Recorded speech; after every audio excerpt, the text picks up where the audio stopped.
name is Clara Towson, and I'm a friend of the show. Boom. I am Francisca George, and I'm a friend of the show. Perfect. Hi, my name is Susan Leemans, and I'm a friend of the show. Boom. Yeah. My name is Zainab Sammaz, and I'm a friend of the show. Boom. Hey guys, my name is Sasha Vickery, and I'm a friend of the show. Boom. Hi, my name is Lloyd Harris, and I'm a friend of the show. Perfect. Hi, my name is Jan Faria, and I'm a friend of the show. Boom. Yes. Take one. Well done. Hi, my name is Jasmine Paolini, and I'm a friend of the show. Wow, Jasmine, you got it in one time.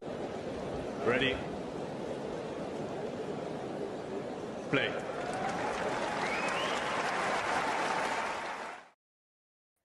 Good afternoon, good morning, good evening, whatever time it is in the world, wherever you are tuning in from. There are 2 weeks of the year when the North American summer-winter cycle is not quite in sync with their hours in terms of Europe and all the rest of it, Mario, if you understand what I'm saying. I hope you do. And so I'm not sure, is it 4 hours or 5 hours to Miami right now? So is it 11 a.m. there? Yeah, it's 5 hours. 5 hours. 5 hours. Because it should be 6, but they already are in daylight savings while Exactly. basically the only day where it will be 6 hours difference for us, it will be the day of the men's final. Okay. Yes, because we change our clocks on Saturday. Yeah. All right. Let's talk tennis rather than daylight savings, because I think we know a little bit more about that. Although, whatever, we'll talk about that some other time. Okay, Naomi Osaka, Jasmine Paolini.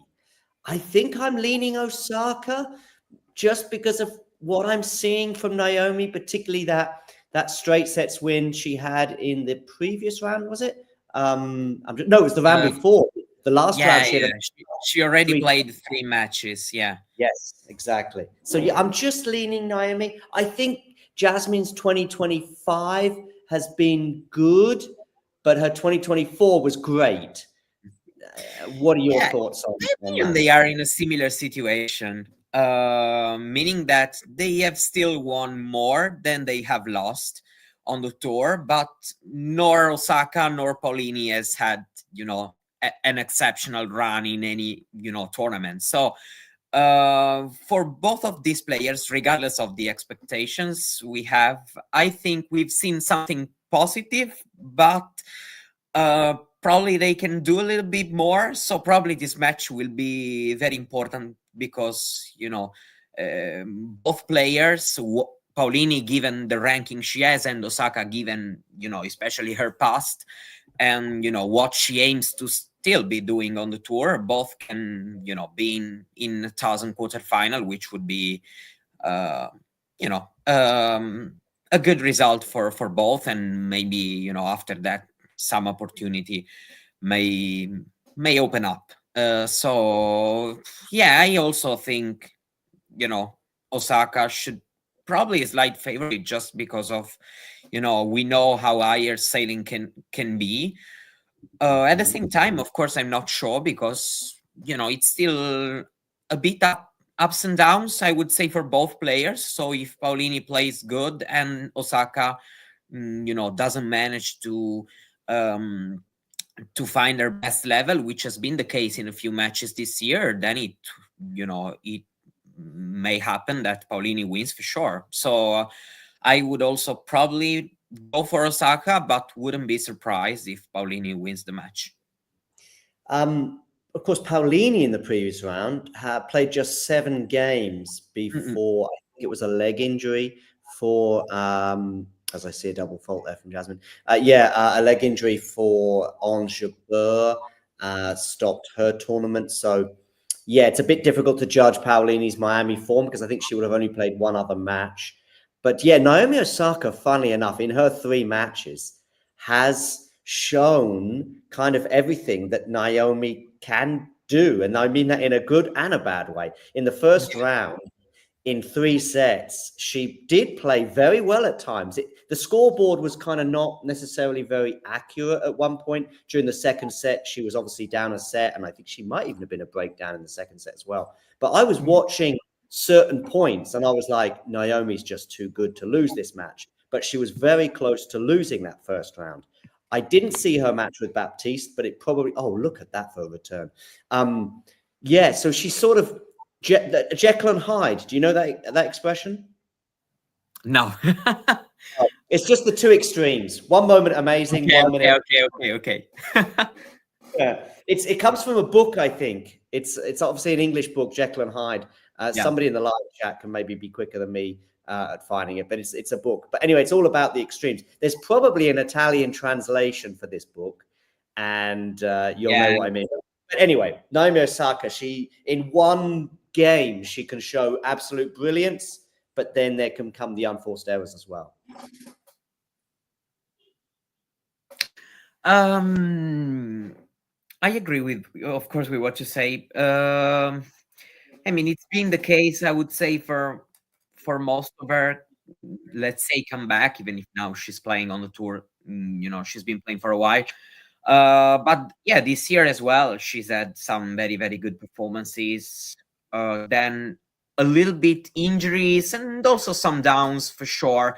And in this tournament, yeah, I agree that, you know, she's shown, you know, a bit, you know, everything about her, you know, let's say current state. Somebody who's still incredibly dangerous and can play, you know, very, very well. But at the same time, you know, somebody who's not able yet to do it consistently. So with Baptiste, I would say the same thing. It actually, even if it's been a very close one and maybe on paper it shouldn't have been so, it's been a high level match, that's for sure. But of course, you know, we aren't watching the perfect version of Osaka. I would say that her third round match was a bit in the middle between the first and the second that she played, because the second was indeed very good. So yeah, you know, nothing to add about what you say, because it's been definitely like that. We've seen a bit of everything from her, and yeah, I would say that if she manages to win today, then of course this may, you know, may start being a very good run for her. Of course, you know, already in this first game, we are watching a little bit of what both players, you know, are not, you know, there's been a lot of mistakes, that's for sure. Osaka not perfect on return, definitely not quick to react. Paolini also a little bit still not spot on with their forehand. Well, it's already a battle. It is, and if anything, it's probably Paolini that's surprising me a little bit, in that she's very loose at times. She's saving herself every time she has to, either with a good serve or excellent depth. But she saved 4 break points, and on each of the 4 break points, she produced either, as I say, a good serve that Naomi couldn't deal with, or some really good depth during the rally. She has got a game point now, so that's some good news for her. I do see Naomi just having a quick chat with the umpire about something, don't know what. Something that's probably just distracting her. Reminds me of the Holger. I like the Holger Rune light disagreement, let's say, and he was a bit annoyed with it. But the reason I liked it is it was unusually for tennis. It was quite pure, as in, you know, I think he was genuinely distracted. It annoyed him. He lost the point.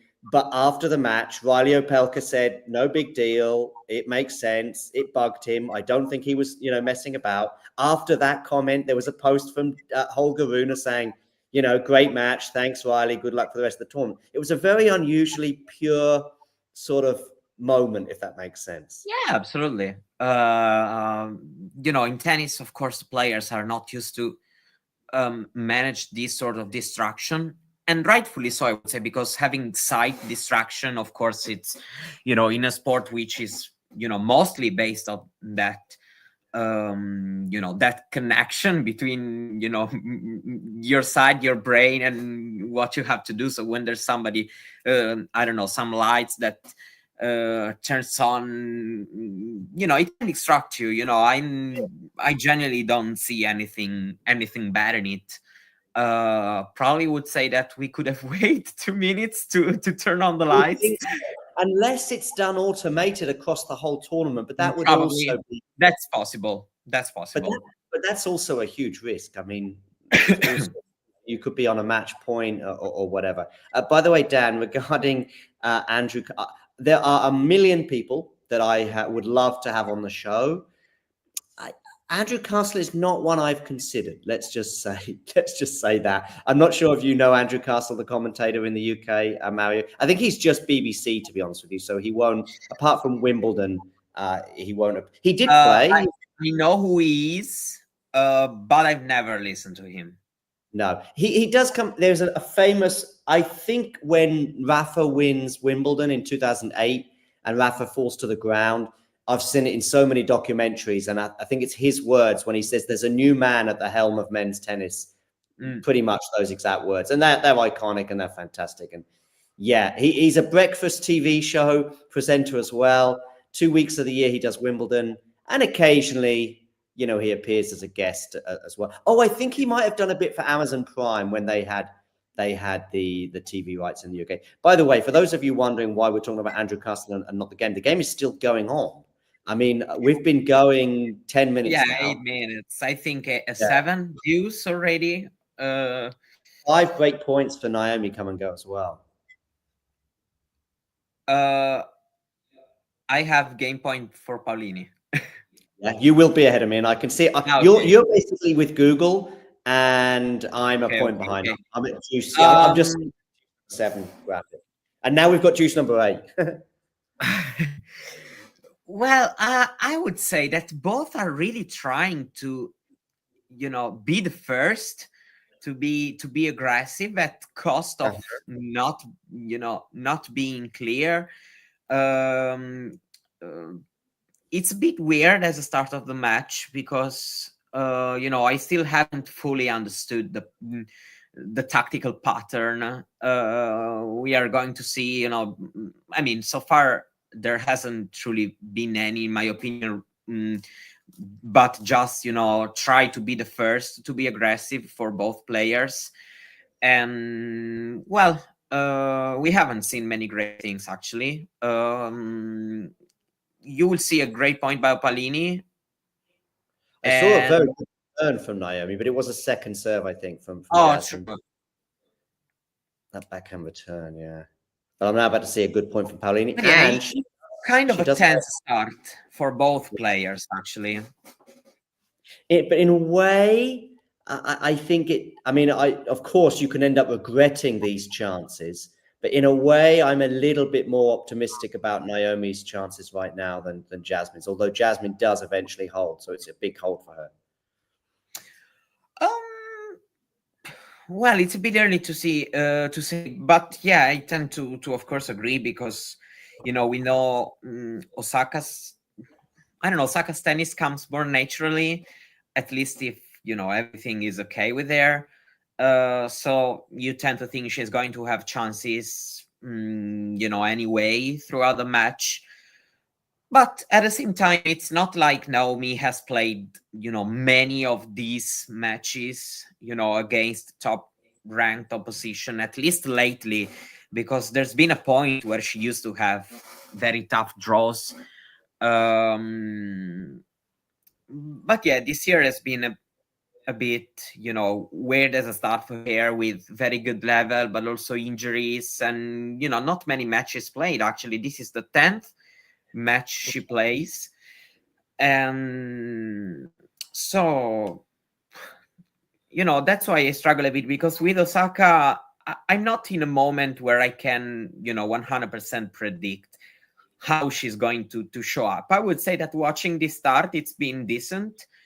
Could have been a bit better, but overall, she seems, doing okay right from the beginning, more or less. The Indian Wells result in particular was what really sort of, you're not knowing what Naomi's going to show up. I agree. As I say, she can be brilliant one moment and then just lack consistency the next. And I think she'd be the first to admit that. But that one in Indian Wells, where I think she said afterwards it's the worst she's ever played, or Also something. against Osorio. Yeah, exactly. Against Osorio, straight sets loss. Yeah, that's sort of the one in particular, because when she's been fit this year, she has been pretty good. I mean, she obviously got to a final in Auckland, was it, just before Australia? And then she beat Mukova in Australia, in the Australian Open itself. Sorry, in the Australian Open. And then retired against somebody in the third round, I'm going to say. So there's been injuries, but when she's been on the court, she's been mostly good. But then Indian Wells was wow. Yeah, it was a bad performance for sure. And it actually things could really go in a bad direction because of the way she started in Miami as well. Yeah. But let's say that with this round 16 reach, she kind of saved a little bit her Sunshine Double. And I would even say that if she gets to the quarterfinal, you know, who's the winner of this playing? Do you know? I'll have a look. You keep talking. I think it's possible. We are in. Well, I don't remember actually. Coco Gauff or Magdalene? Okay. Because I was sure we were in the top half because the 6th seed was down in the scoreboard. I have this weird thing of thinking. Okay. But I didn't remember if it was Sabalenka. But Sabalenka was in was projected with Paolini in Indian Wells. That's why I got confused. Whatever. This game is as well a bit tense. I mean, 40-30 now, at least for me. So Osaka has a game point. But yeah, let's see. We've seen kind of a weird pattern of, I don't know, just going point by point without any sort of streak of even, let's say couple points in a row for. I mean, that previous game, Osaka would do something amazing, and then Jasmine would do something amazing, a great service, let's say, and then Jasmine would mess up, and then Naomi would mess up, and then Naomi would do it. And it was just constantly alternating, either good tennis or let's say not good tennis. Yeah. Regarding Naomi's Sunshine Double, I think she's almost saved it now. I think today a loss would be a little bit disappointing, and of course, but maybe recency bias helps because Indian Wells was first and Miami second. So now we're sort of maybe a bit more optimism. Of course, the biggest problem is the seasons that are on the horizon for Naomi, in that clay is not one where I expect to win titles. Grass, similar. I probably would think that there's a grass title out there for her rather than a clay one, or what are your thoughts? If she's going to win a clay or a grass court title, let's say this year, I'm probably going to go grass. Well, probably, but just because on clay there are no small tournaments, so True. It's more difficult. Yeah. For me, she can play better on clay than on grass, actually. But on grass, I think that there are more tournaments where she can maybe win, even not being at her very, very, very best. On clay, there are Madrid, Rome, French Open. I don't think she's going to play more than these 3 tournaments. But I haven't, it's been a while since I checked the entry lists, but that's what I think. And so, of course, it would be a bit surprising considering her current form. But well, I would say that if she reaches the quarterfinals, then I mean, I would say that the Sunshine Double is, let's say, saved. Then, of course, we are maybe far from her best days, but overall, with a quarterfinal run, I think it would be, an acceptable result. A couple of questions in the live chat I think we can address. Actually, let's wait for this service game from Naomi to finish. She's on a game point right now.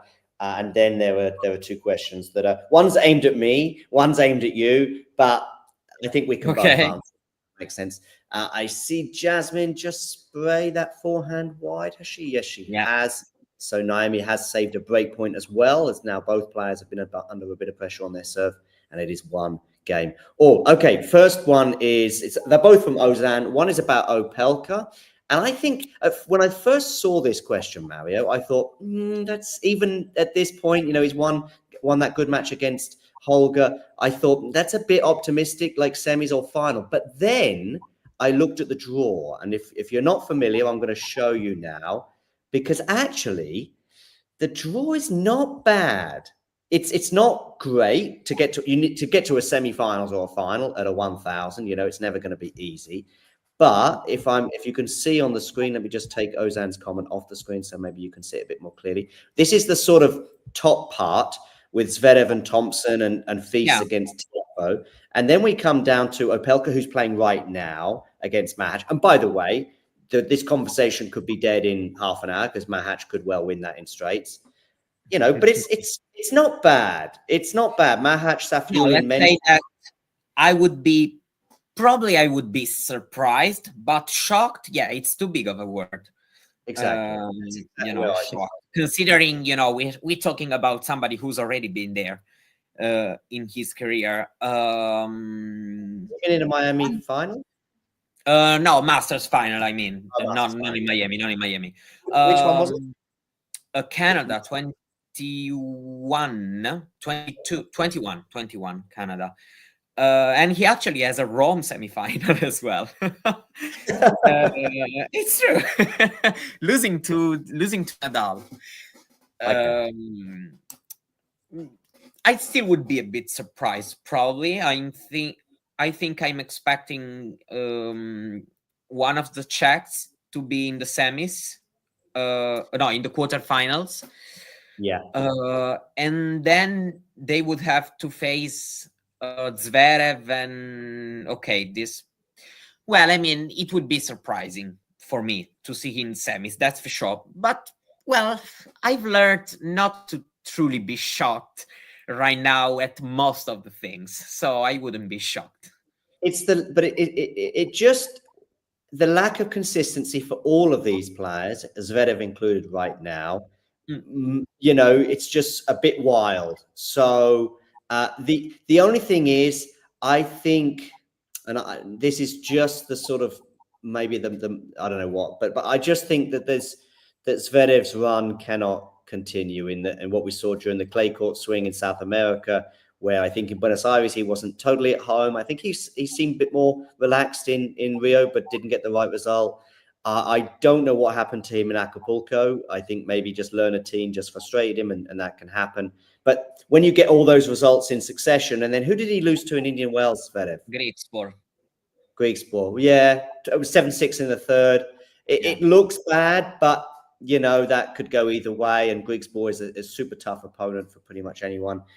But I think Zverev should be now, thinking, okay, there's a chance here of getting to the final. I actually was surprised to see his performance in round two. For me, the only thing about Opelka that would surprise me, now is even up break.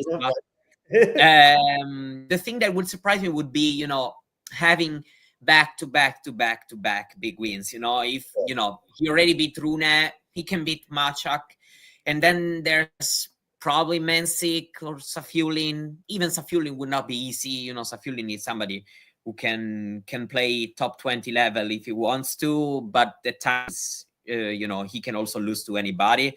So it's a bit unpredictable as a player. And then maybe Zverev, if not Zverev, Fils, if not Fils, Tiafoe. So, it would be, for sure a very difficult run made of very, very solid and strong opponents. But yeah, shock is a great word. Considering also he reached the final this year, he started pretty well, I would say. Of course, he's not top 5 level, but, he's done quite okay. Just saw an Italian flag there in the crowd. slightly older couple, if I may say. Mario, just quick thoughts on the Mira Andreeva, Amanda Anisimova. I thought a quick thought of the goal yesterday, the 2-0 goal for Germany. Oh, I don't know didn't if see you it. saw it. What happened?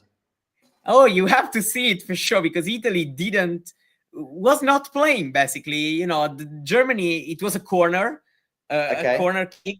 And, you know, Italy's team, I don't know why, they were all distracted. You know, even Donnarumma was not ready to do anything. It was very strange. Was it a quick corner or like a short corner or a quick one? No, it wasn't, you know. Was it a header? Yeah, I don't remember really header but it was, you know, it was not a short exchange. Got it. But it's funny, so I recommend you and everybody to see it if you like football a bit. Whatever you, Miramanda, it was a question. Yep. I mean, both can be right, probably.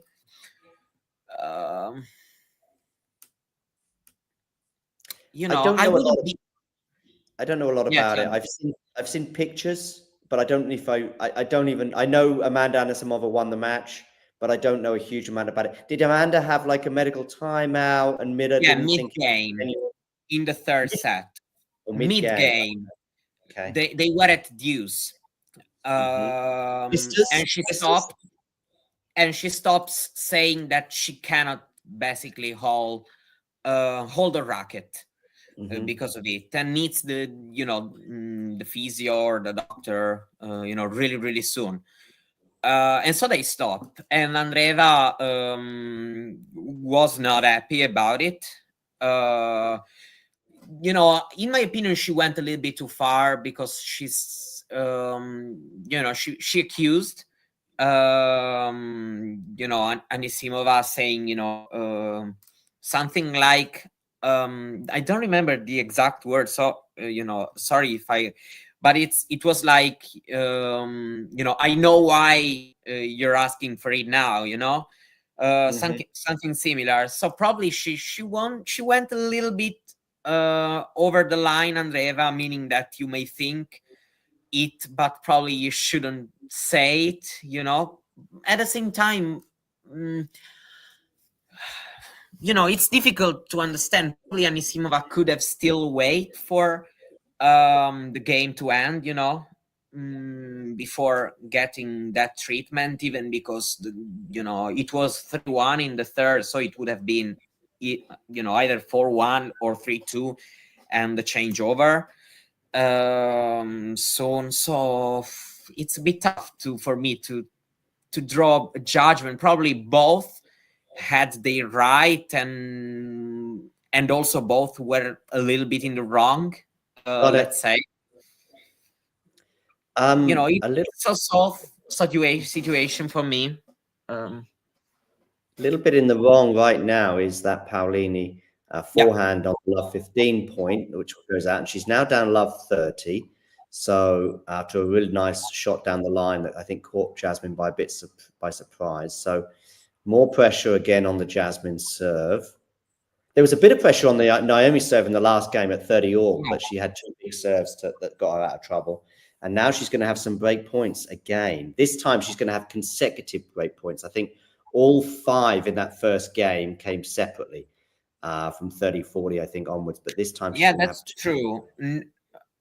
Actually, I think no player had. No, yeah, they both have never had 2 straight breakpoints. Oh. Paolini had 1 in the second game, and yeah, the breakpoints Osaka had were. And Naomi's had 3. Sorry to interrupt. The first one's come and gone, but the one that set up the love 30 to love 40 point, that was a great. You know, Naomi's showing a lot of speed there, coming to the net and covering it nicely. Yeah.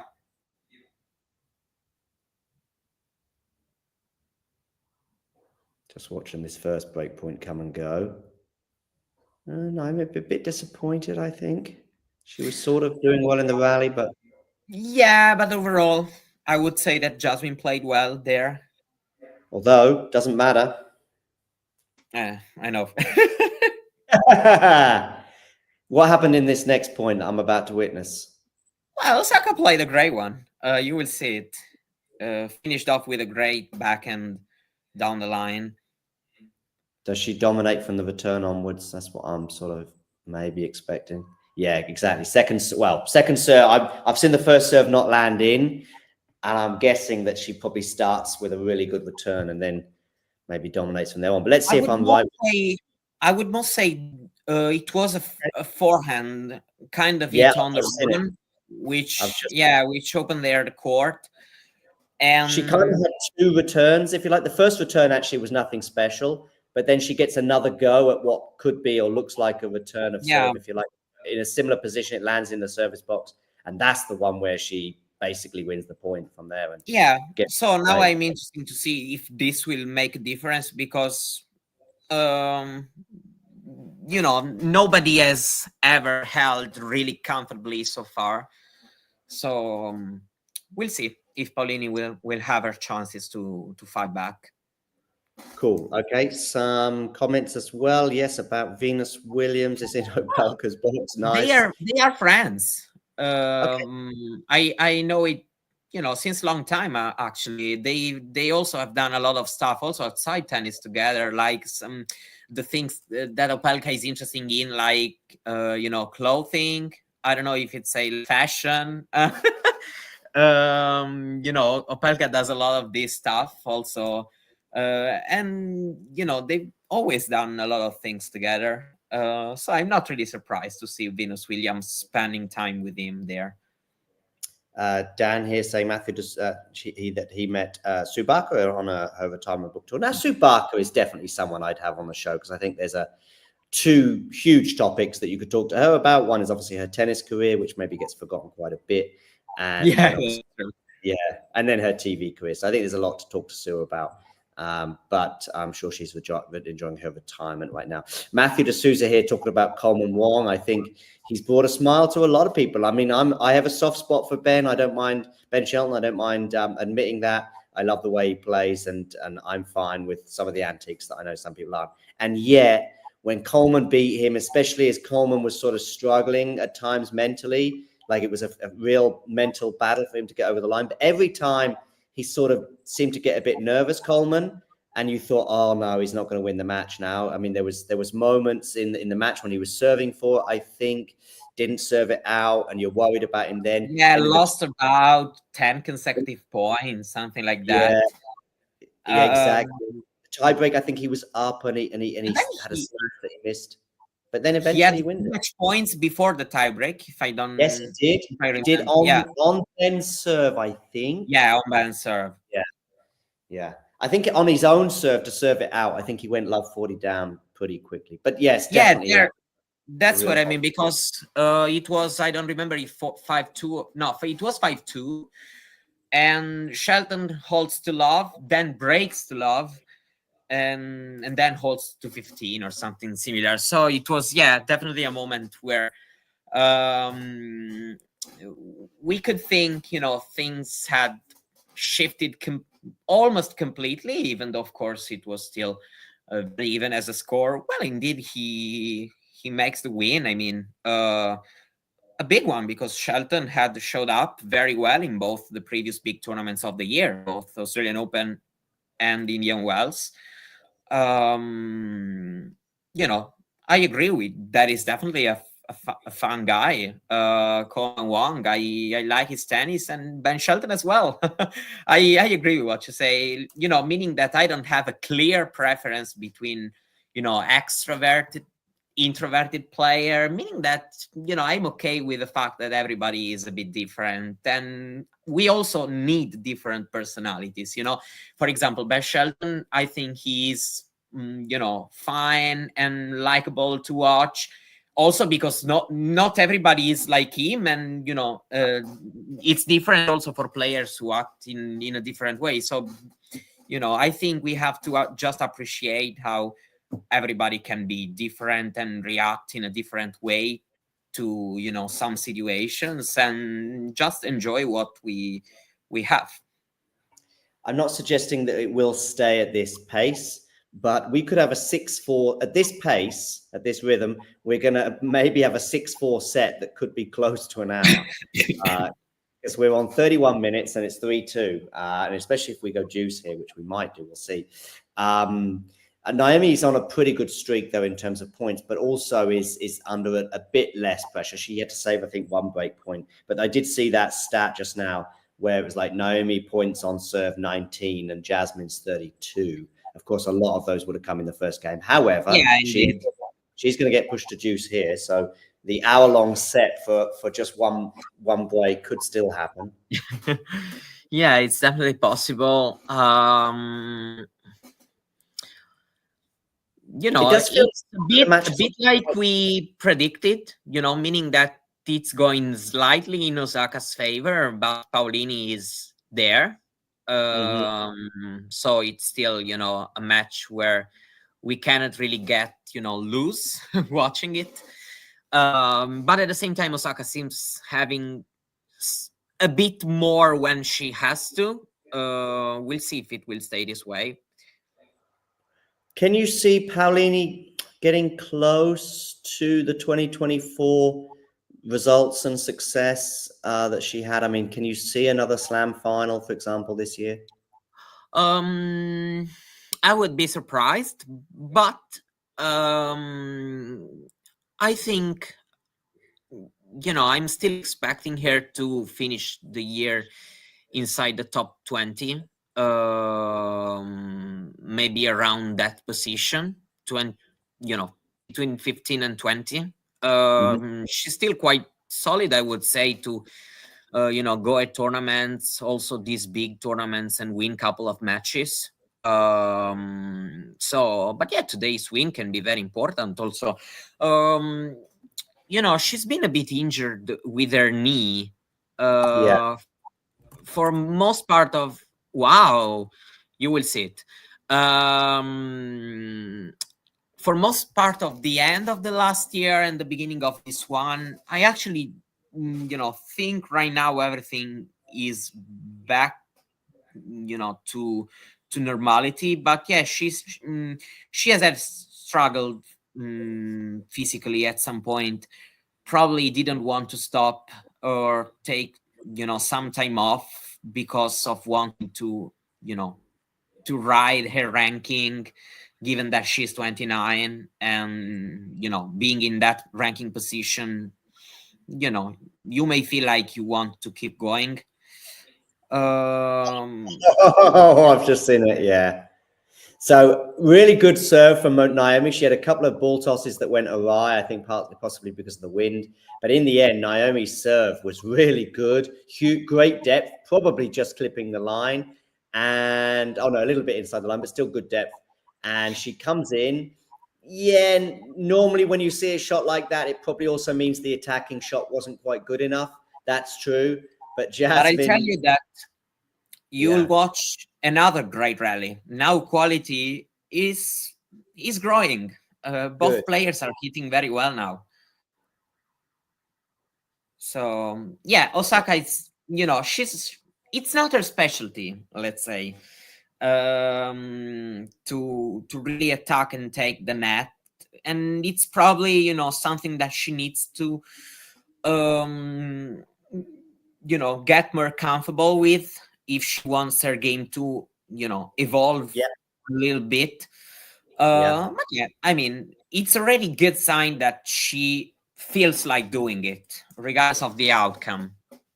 Listen, if Arina Sabalenka, at the end of her 2023 season, where she wins one slam and she's in the semis of the French and Wimbledon, I think so. She lost to Jabeur in the semis, or was it Mukova-Jabeur?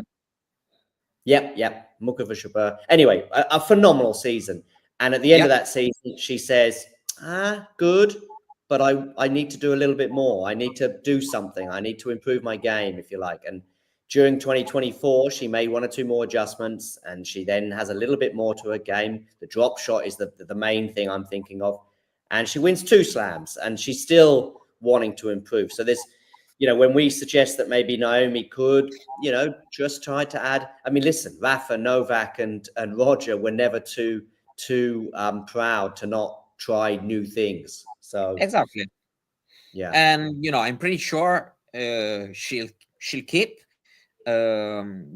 improving and trying new things because it's the only way you can stay at the top. For example, now we are watching how the sport evolves quickly because, for example, now we have another top player, a very young one, coming up and posing new challenges to the top players. So far, Mira has been successful against this player, but of course, I'm also expecting both Iga, Arina, and the others as well to start trying something different and to start trying to deal with these new challenges in a better way in the near future. And I think it's the only way if you want to keep staying at the top. If you think about the big three, as you say, how many rivals they have changed. Before it was, I don't know, when Federer first came, it was Agassi, Henman, and then Ferrer, Berbic, Tsonga, Cilic, Del Potro, and then it's become Medvedev, Tsitsipas, and everybody with their own way of playing, their own style.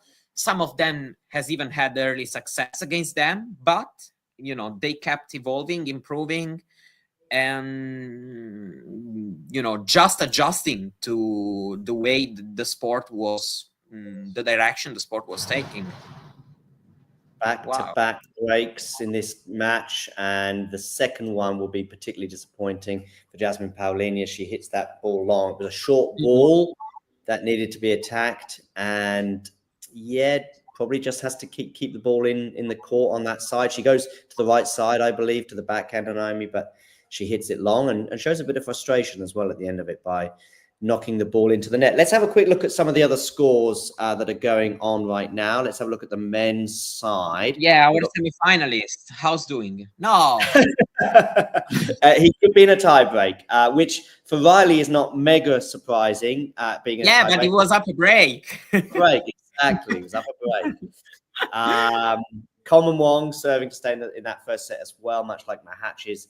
But Mahatch is obviously a little bit closer to the line. In fact, Mahatch has this now. Is a tough challenge for Wong.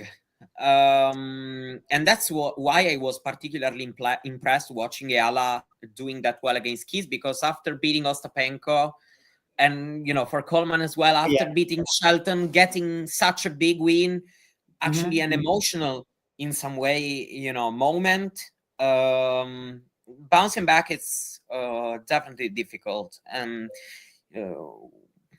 Walton is in that position that we're perceived because he's a lucky loser, but he's only won one match to be here in round 3 because he took, I think, Hurkacz's spot in the draw.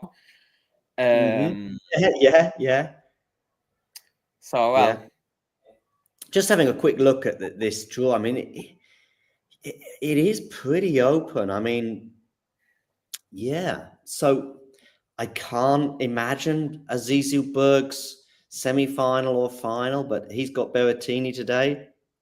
Berrettini, if he was to go deep here, what a story that would be after the injury issues he had in 2023 and 2024 to some extent. Coleman Wong or Walton, one of them is going to be in the 4th round, and who knows, maybe even in the quarters. Who would they be playing? Fritz or Shapovalov? Yeah, whoever wins over Fritz. I mean, the winner of Fritz Shapovalov, I think, would feel optimistic about their chance of reaching the quarters. João Fonseca, de Minaur, I was talking to Brenner about that just before we went live, and I'm just leaning Fonseca. I just think that maybe de Minaur's sort of strengths probably won't be a big deal for João. The speed that de Minaur has. Even if it depends, of course, on what João does. Yeah, it will depend on both. Let's say, I can see at this premature stage of Joao's career, maybe de Minaur's tennis can still be a little bit uncomfortable for him. It depends, of course, on probably also on how the match will start, because if Fonseca starts well, then he may feel confident, and so hitting more confidently can be, can prove to be too tough for de Minor's, a kind of game. But if, de Minor manages to put some doubts in Fonseca's head, then maybe, something positive can happen for de Minor.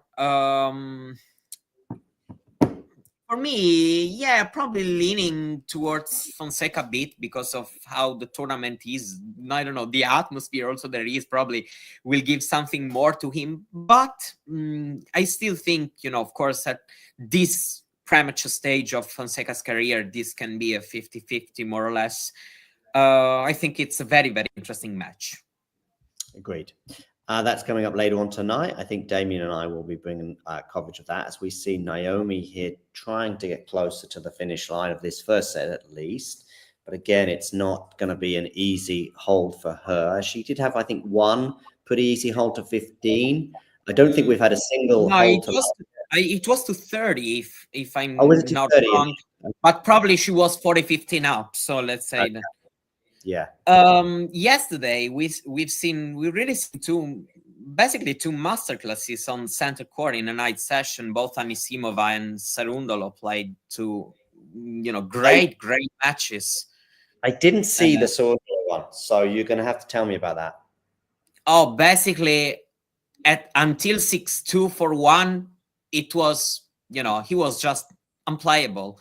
And then Paul tried something. He got, he felt a little bit the moment, but the tiebreak he went back to be flawless. And then Anisimova as well. I would say that basically that was the main story of the of that night session. Two incredible performances from two players who are, I would say, a bit. Let's say that when they face top opposition, they seem to find something more in their game. Both, these two players. Of course, they are in different stages. Anisimova, we've been talking about him since she is 16. But, both are in this stage that, at least for the way they're playing right now, you wouldn't truly want to face them. And yeah, Anisimova now eighth in the race as well. So... very interesting.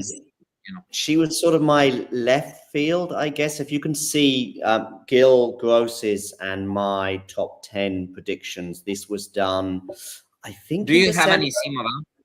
Yeah, I have her at number 10. Okay. That was my. I was going to have a look at my list again. I took 2 or 3 risks, and the rest are all fairly safe-ish, I think. Because if not, you cannot flex. Yeah, I agree. The prediction is too easy, Yeah, I agree. If you haven't done anything special.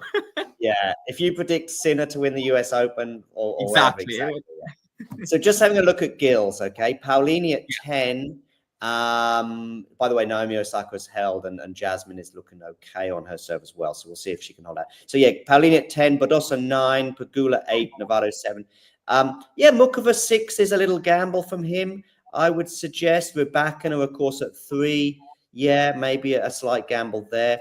Anisimova was a pretty big gamble. Mukova 9 is quite safe. I mean, who knows where she'll end up. And again, Pegula Navarro, pretty safe. Mina Andreeva, I was very confident top 10. I didn't expect back-to-back 1000s. A risk was putting Swiatek at 5. Oh, he doesn't have Andreeva. No, he doesn't. And I think that's a surprise. And I put it to Vanch, and Vanch said, well, yeah, maybe. Yeah, he was less surprised than me. I can understand you not having her high as 6. But for me, yeah, I was thinking she's going to be probably top 10. I mean, these predictions, you can often be wrong. But, yeah. So, I mean, she may well be top 5 now. But I'm just surprised that he didn't put... I'm sure she would have been on the maybe list for him. But, yeah. I mean, Zheng from the is... Right now... some of mine and some of his right now on here's a comment. It's normal. I think ranking is the toughest thing, to predict because you are looking a full year ahead. It's not like predicting how a tournament will go. Yeah, or even a match. So both of us, I tell you where I think both of us may mess up. Maybe Navarro. maybe Yeah, Nevada. probably let's say that Navarro can be replaced by Keys, given Yeah, that Keys has already won a slam. So, she already has, more than 3,000 points. So she will likely be in that year-end top 10 if she, because even Navarro's good results this year, okay, in the matches that she's winning, have still been very close to losses. She's winning matches, she's losing matches, but the ones she's winning are remarkable 3-set, save match points. So yeah, even though she still reached the Australian Open quarterfinal, so let's say that she's still kind of showing up. I think Paolini's she, taking a step forward, by the way. Just yeah. with a nice tea, yeah. So it's not that big of a gap still, but yeah, it looks a little bit in danger. Actually, Mukova as well, probably. Yeah, I agree, but yeah, there's still let's say time. Somebody who can be around that 10 position can be Svitolina if she keeps playing this solid as she's doing, because quarterfinal at the Australian Open and Indian Wells now is in round 4 as well. So if she manages to stay healthy and keep being this solid, probably she can be a good pick for those low, let's say, or at least 10, 12, 13 in the ranking, more or less. She's somebody I was noticing, against Mukova actually yesterday it was, and I was really thinking how, for me, kind of nobody talks about there, but she's doing pretty well this year. Yeah, and Naomi Osaka's doing pretty well today. Breaks again for the third time in this set. Second or third, to take the set 6-3. Jasmine will be a little bit disappointed. She was just getting up in that rally, but then she puts a backhand into the net, so an unforced error there from Jasmine. And I'm going to see the stats in a moment, but it does feel like Jasmine has been making just too many unforced errors. Let's see. 23. Oh, wow. For Jasmine, that's a lot. Those kind of... No? Yeah. Even though, I can get why you need to be aggressive against Osaka. Probably it's better to vary a bit more if you're able to, of course, because Osaka plays, very fast-paced tennis. Well, actually, Miami was last Osaka's big final 3 years ago. She was in the final year, lost against Swiatek when Iga was on that hot streak. Actually, Iga even battled her in that final. And I think it was the last, big one she reached. Well, okay, this draw against Goff. Actually, I'm watching Goff. Wouldn't be surprised to see her, having a great result here.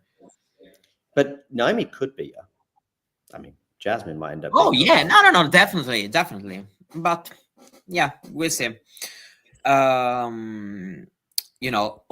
Naomi can beat everybody, actually, in my opinion. But yeah, Goff is somebody who can, the only thing about Goff is that she is great in forcing you to hit one more shot.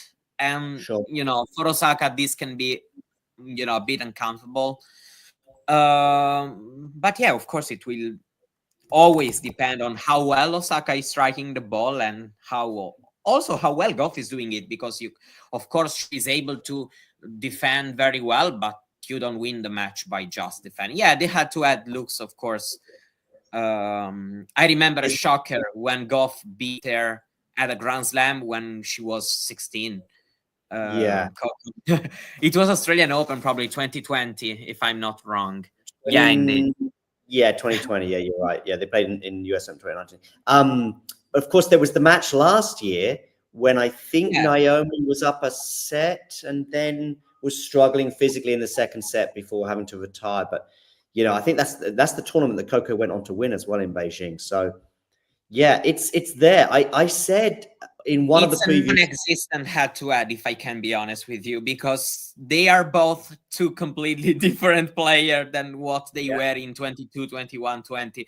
So I truly don't know what to read into this one. Yeah, there's been that Beijing match. That's the only one which for me has, a meaning. And, it shows that both players have what it takes to trouble the other. So yeah, it would be very, very interesting not to, not disrespect to Jasmine, but, it would be incredibly interesting to see, of course, a meeting between Osaka and Coco Gauff, especially because it will be, let's say, kind of the ultimate test for Osaka, meaning that, even if Gauff is not being unplayable right now, but she's still, of course, one of the top players in the tour. So, this first game of, by the way, is, not that it's a news because all the games have been like that, more or less. It's very close. Paolini has a break point. Great back and down the line for her. Just looking at the live, not the live race, sorry, the live rankings. Yeah, Miller is number 6, where I have her in her year-end position. Badosa is at 9, and I think that's where Gil has Badosa, so that's kind of funny. Arena obviously at number 1. In fact, Arena's going to probably, well, not necessarily, because Iga's got some points to gain in Miami. Which round did she go out last year? 16, maybe, Iga? So I think she lost in the last 16 to not Blinkova, Noskova, maybe. Oh, okay, what's going on here? We've got a break point for Jasmine Paolini. Osaka didn't get broken for 2 millimeters. I'm not hearing the sound, so I was pretty sure it was out. And then I saw the rally continued, and okay.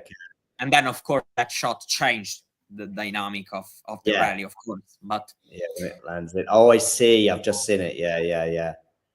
Yeah. Excellent depth there. Yeah. So talking about this top 10, well, it's very close between let's say 4 and 11. It's very, very close.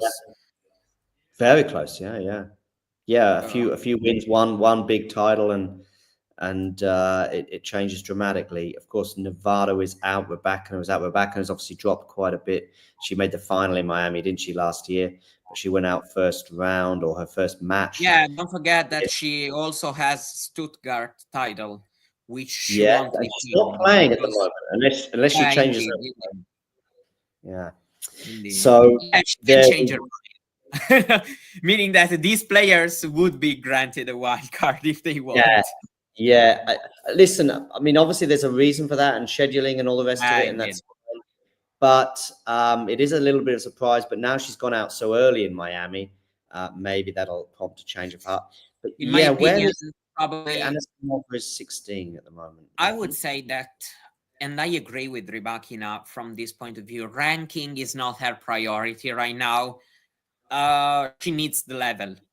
And if she feels the need, of course she will also play Billie Jean King Cup, so she will play something between decent clay. But if she probably needs to go on kind of a big training block, I don't know, before clay, I fully support this decision, even if this manages, I don't know, falling to 12 or 13 in the ranking, because I would say that she needs the level. She still has a decent one, but of course she cannot be satisfied with this. So I would say that I kind of agree with that decision, thinking at a long term. So yeah. Paolini. Good news for Jasmine. Bad news for Naomi. She's sitting quite okay now. Even this first point of the second game, which you'll probably watch in 20 seconds. She had a good winner. Basically, I don't disagree with Paolini for trying to play this aggressive today. Even if this may mean hitting some mistakes. Because if she becomes more passive, and then it's perfect for Osaka, for Osaka's game. These first two games, she is playing very aggressive. Yeah, indeed. But I mean, she's trying to do it even in the first set, but with, of course, not a good result, meaning, too many mistakes. But in my opinion, it's the only way. And indeed, here, these two games, things are going okay. Let's say kind of clicking. And indeed, she's had a positive outcome. This game is not over. She has 2 game points. But overall, she's played a couple great points, actually, very, very good points to be in this position. Zainab Sonmez has put a lengthy tweet out. Okay, I wasn't sure when I first saw it. It's all in Turkish, by the way. When I first saw it, I thought, "Oh no!" I know she's injured, so my first reaction was, because I'm thinking tennis. Is it about politics? It is, yeah. Okay, yeah, okay. I guessed it was, because I don't speak a single word of Turkish. But my first guess was, "Oh no, injury update, and it's not good." Yeah, okay, got it. Then I think she would have posted in English as well. Secondly, the hashtag she's used, I've checked it out. So yeah, it's a okay. We'll worry about that some other time. Anyway, yeah, back to the tennis here. Where are we at, Jasmine? Here, it's interesting. I will try to see if there's a way to translate if Twitter doesn't do it automatically, because it's a screenshot. It's a picture, but maybe there's probably a way. Okay. Yeah, there's a way for sure. Yeah. Oh, by the way, Jasmine Paolini's got quite she often does have a good support. Obviously, she's got the Billie Jean King Billie Jean King Cup captain there. What's her name? Tatiana Garbin. Exactly, yeah. Who obviously last year had a cancer diagnosis. So good to see that she seems healthy. Yeah, definitely. It's definitely be a great story, especially her then, getting to win as a captain the competition. Yeah, right. Yeah. Last year. And Garbin actually travels almost all the time with the Italian players. So she tends to be there for almost everybody, which is great. And let's see, it's of course very nice to see her traveling, because, it assures me even more about her health. Yeah. The fact that she's able to travel this much right now. Wow. When I saw Rod Laver, I'm going to watch this point in a second. When I saw Rod Laver at Indian Wells recently, and I thought, oh, okay, that's good news, because he didn't attend the Australian Open this year. True, right.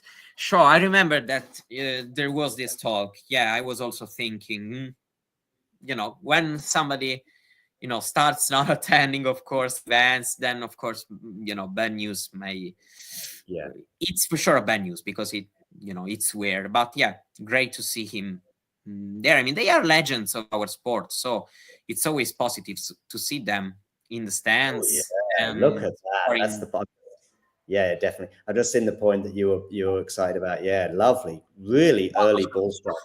It was a great backhand. Very difficult. Yeah. Yeah, it's an interesting match, actually, even if, there have been some downs as well. But, it's interesting because, both can have the upper hand in rallies. And overall, I feel like level can be better, but I'm enjoying, some of the shots and some of the points we are seeing. The first 6 games, I think it was, felt in a bit better. Like I say, we just had one player doing quite well and the other player not. But yeah, I think from probably about 4-3 or 3-all even in that first set, I think we've seen some good stuff from both players. First it's been Osaka raising her level, and now Paolini starting the set very well. That's a great hold for Naomi, because with the way Paolini was, playing and hitting, she was in danger of falling even more behind in the score, while, this way, everything, of course, is very, very open. Especially at 2-1. I mean, 2-1, 3-love. I actually think, we'll see. I've thought a lot of things over the years and often been wrong, but I actually think that might be a huge, huge hold in terms of the destination of this match. Because I think if Jasmine gets a double break, 3-love, she's been vulnerable on serve throughout, but 3-love with a double break is a long, long way back, and we're probably going to a third. Definitely. 2-1, it's a thin advantage that she has in this set. Obviously, it's a break of serve, but it's barely an advantage. Exactly.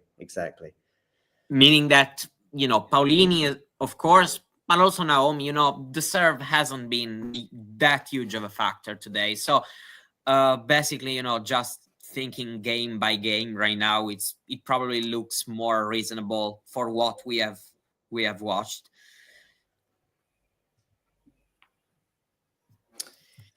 Yeah, okay, let's have a quick look to see what's going on in the other matches. As we saw in the live chat, I think somebody mentioned Adam Walton winning that first set, but Coleman maybe had it as well. And he is down a break as well. The Miami Open winner that we already know is going to happen because it's set in stone. Riley Opelka is down a set and 2-3 in the second. He's teasing us just to make the comeback. He is. Adam Walton has held for 2-love as well. So there's just 3 matches on the singles side happening right now, I believe, right?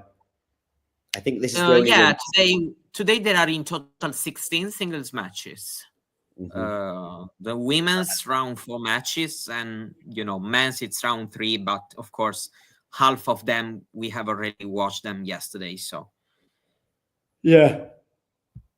just having a quick look. Yes, I think the next match to get underway will be Qinwen Zheng against Kruger on Butch Buchholz. But who's playing on Butch Buchholz right now? Okay, there you go. Yeah. This is round 10. Yeah. Yes, this is, I think, yeah. So there's some good matches on the women's side coming up, actually. Sabalenka, Collins, Goff, Linette, and Raducanu, Anisimova. Linette, maybe a little bit of a surprise to see going this far, and maybe her journey will end in the round of 16 against Coco, but Coco has been so inconsistent since Australia. Sabalenka, Collins, a year ago in Madrid, for example, they produced I think it was Madrid, they had a great match. Sabalenka 5-0 or 6-0 against Collins in the head-to-head, something similar. I'm sure she never lost to Collins. But yes, some of these matches were also close. I remember that one in Madrid, 6-0. I remember that one in Madrid that, basically changed Sabalenka's probably even course of the year, if not the year, but the clay season for sure. Because Sabalenka was being a bit inconsistent for those 2-3 tournaments she had played. And, that win against Collins in round 16 really started something big for her because, she had a very good clay season despite falling twice in the final in Rome and Madrid. And Paolini looks in charge of this game. A good winner to go with a forehand, actually, this time, to go 40-15 up. Yeah. Brazilian. Look, my prediction, what's the draw? Fonseca de Minor is round 3 match. 2 play. Just a second. Because I was saying my prediction for Fonseca is a quarterfinal in this tournament. Okay. But then remember, what am I even saying without knowing the draw? Berrettini or Bergs? I think Berrettini could be a problem. Could be. I think it's a moment, as I said, these are all players who can, in my opinion, both at this moment, I mean, Miami 2025, both win and lose, of course, in my opinion, against, depending, of course, on both the level these guys would show and also the level Fonseca will show, because we have seen how much it depends on Fonseca. but yeah, so one of these 4 players will be in quarterfinal. Okay, in the quarterfinal. Yeah, I mean, yeah, Zhao is. Zero idea about who will be, honestly. Yeah, I would listen. I'm leaning Zhao against De Minaur. If he plays Bergs, I would be optimistic that he would make the quarters. Berrettini, is he serving well? Because if he is, that could make things more interesting. The matchup with Zhao. I know Zhao's got a good return. He didn't play a great match against Gaston, actually, Berrettini, but he finally, at the fourth attempt, managed to win his first match in Miami. So I don't know, he never played that well here. But I don't think there is a particular reason why, Berrettini never played well in Miami.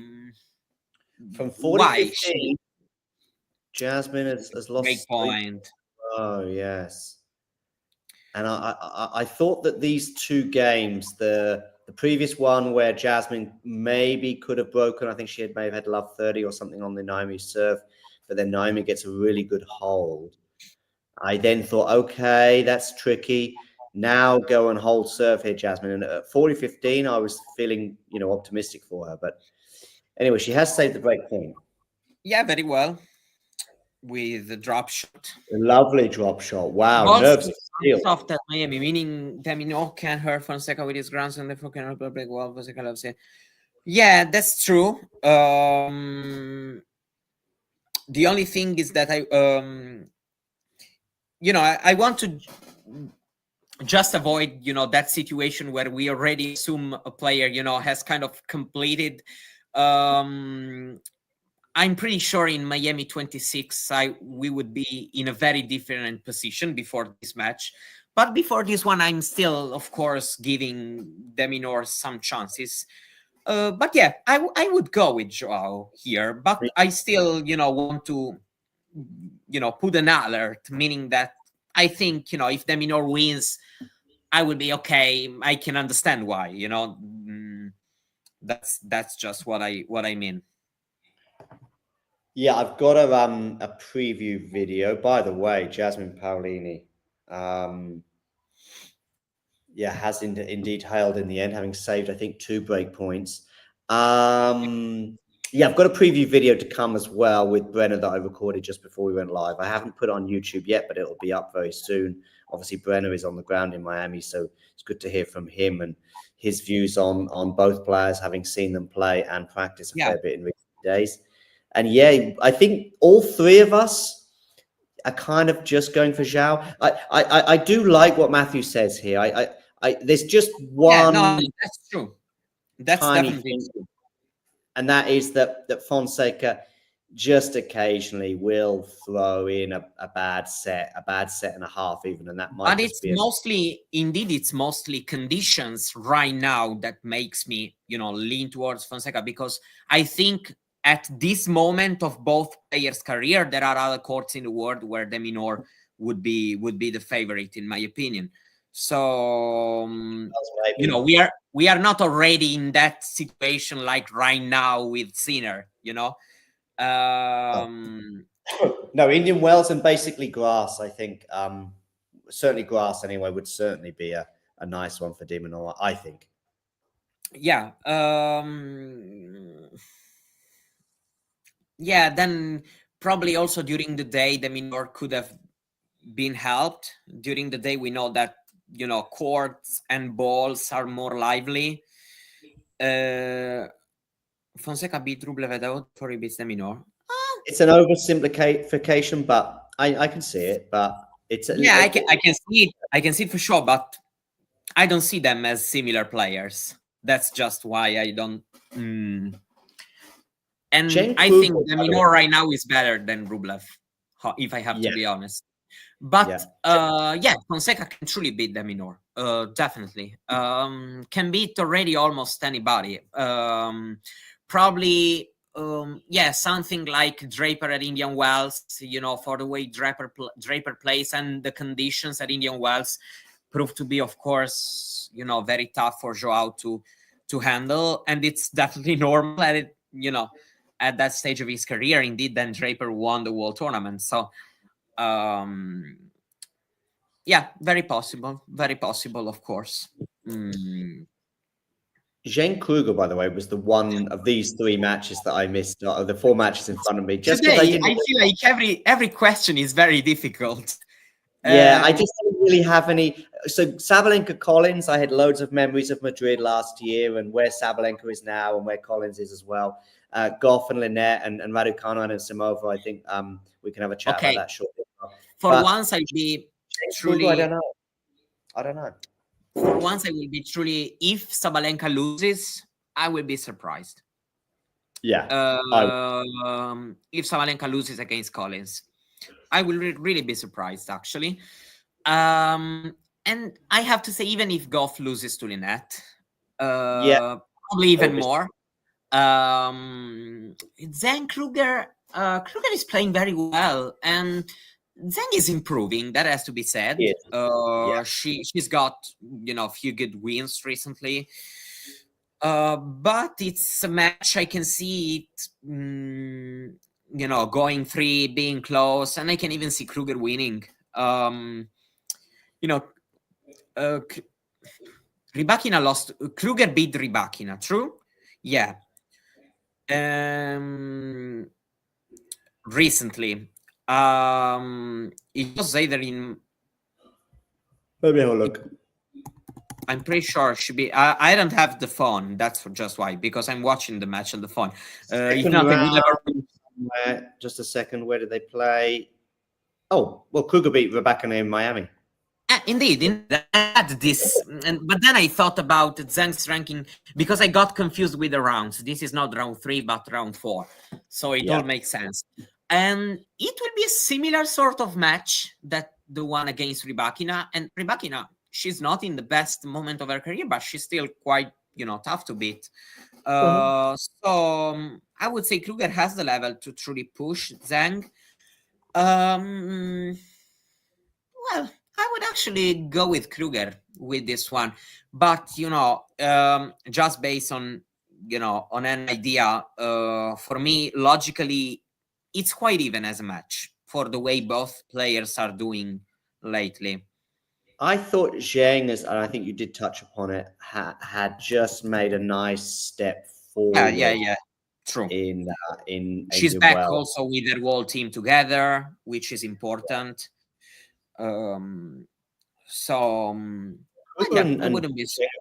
They've played once before in Australia last year, and Zheng won in 3 sets. What players' personalities on the ATP would enjoy facing for second tonight?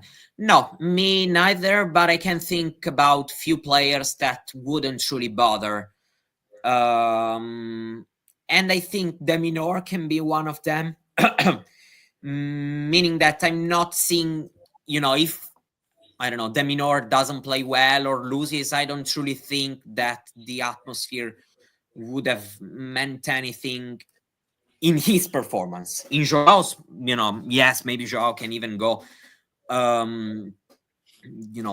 for more in this atmosphere. But I don't think Deminor would be, would suffer too much the atmosphere. I see him as, very collected player, actually expert now. So, he has faced this situation many times. Well, Djokovic would love it for sure to play again. The 2 players that came in my head were Djokovic and Shelton, but I think Djokovic wouldn't like it, but I don't think it would affect his performance that much. It may even make him play. Wouldn't like it, but deep down would enjoy it. You know what I mean? You could see him with the microphone afterwards, responding. Probably, you would see him truly not wanting to lose. Let's say. Also, Shelton was another one, but I don't think I've ever seen Shelton in a really sort of tough atmosphere. I have not seen him play in France against a Frenchman or where else is particularly, Australia, maybe against an Australian. I haven't seen him yet in that environment. So he might love it. He might do. I think Sinner would be Fine. wouldn't be, bothered. I'm fully responsible for jinxing Radio Palka. It's fine. It's okay. Yeah, it's done. You ruined our, we were starting thinking, and we kind of, drawn a path for him, but yeah. Yeah. Wait till we tell Riley, Ozan. He's going to be pretty annoyed with you. By the way, Jasmine is just sneakily just holding serve quite okay at the moment. So Naomi here serving. We've got a couple strange game, meaning that they have been too straightforward for what it's been the match so far. In this match, where it's been breaks or pressure, basically. Indeed. Match. But back to 4-3. So again, this Jasmine's getting closer, but it's a thin advantage. But it sort of widens, of course, with every service hold that she does. Let's see if she can hold it. Bublik, yeah, sort of in their own way. Alcaraz again. I don't remember. You know that I don't know. With Bublik or Alcaraz? With Alcaraz. I don't know, because I don't think I've ever seen it. A bit like Shelton, I haven't seen him yet in Paris-Bercy against a Frenchman or the French Open as well, for sure. And I haven't seen Alcaraz in that environment. Funny enough, the support, I was thinking about the support in Spain that the Spanish players get. The thing is, it's not like Argentina with the Argentinians or France with the French. But my question is as well, if it's Alcaraz, Fonseca, the Brazilians, everything, but probably wouldn't be that one-sided as against other players. To build, obviously, I'm not talking about necessarily what he's doing on the court, but with a South American player like that's true, but Illo, get some good support as well. Yeah, because she's holding stuff well in Miami, actually. South American players. Yeah. Some of them do very well. For example, Cerundolo himself always has had good results in Miami. Jarry have a decent run, maybe to the Indeed, last year as well. It happened quite a few times for these players to do. Alcaraz and Shelton would love to try and turn on today's side with their tennis. Yeah, I'm not sure it would work.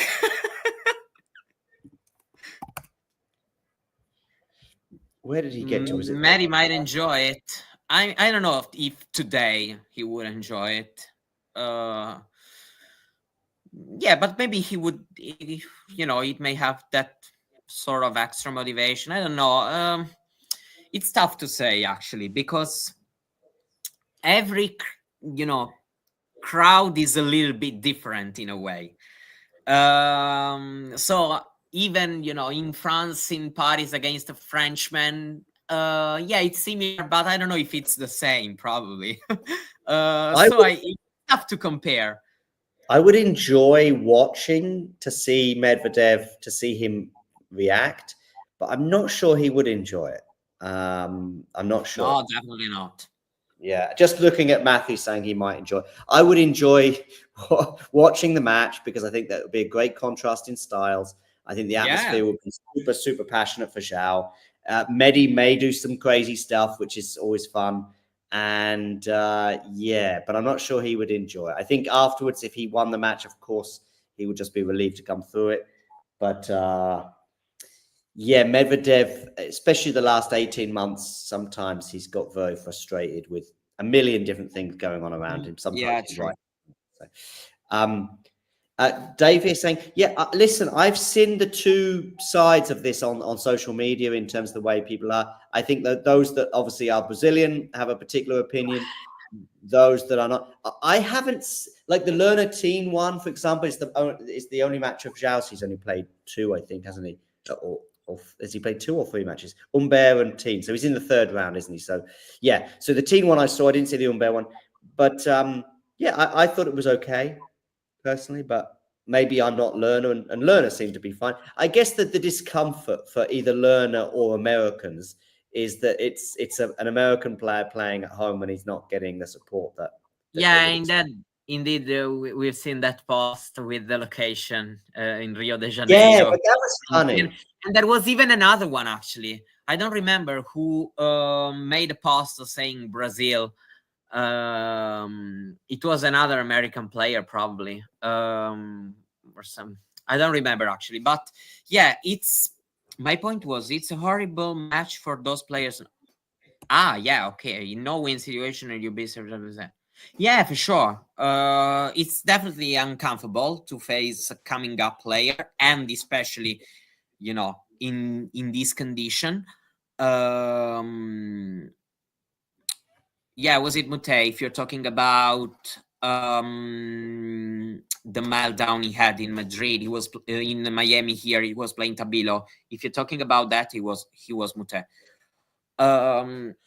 Yeah, for sure. I definitely agree, because right now we are in the opposite. Soon it will be the opposite. It will be Fonseca having the most pressure and the opponent having, the chance to score the upset. But right now it's still, that situation where Joao is young, fresh, coming up in the rankings. Nobody asks him to win the 1000 tournament in Miami. So, whatever he does, it's great tournament, great week.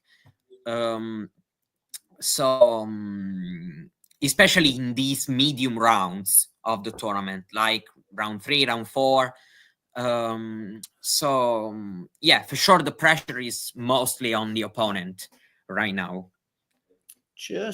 You will be a point ahead of me, and I don't know what the score is because I've changed the screen, but I'm watching Jasmine Paolini 40-32 serve, and the previous point she had a net court. But Naomi's done what sometimes Naomi can do, and Jasmine, I don't know if she got out of jail there exactly, but she'll be very relieved to get to 5-3, because that 30-all point, 30-all point, I think it was, or no, 40-15 point, sorry.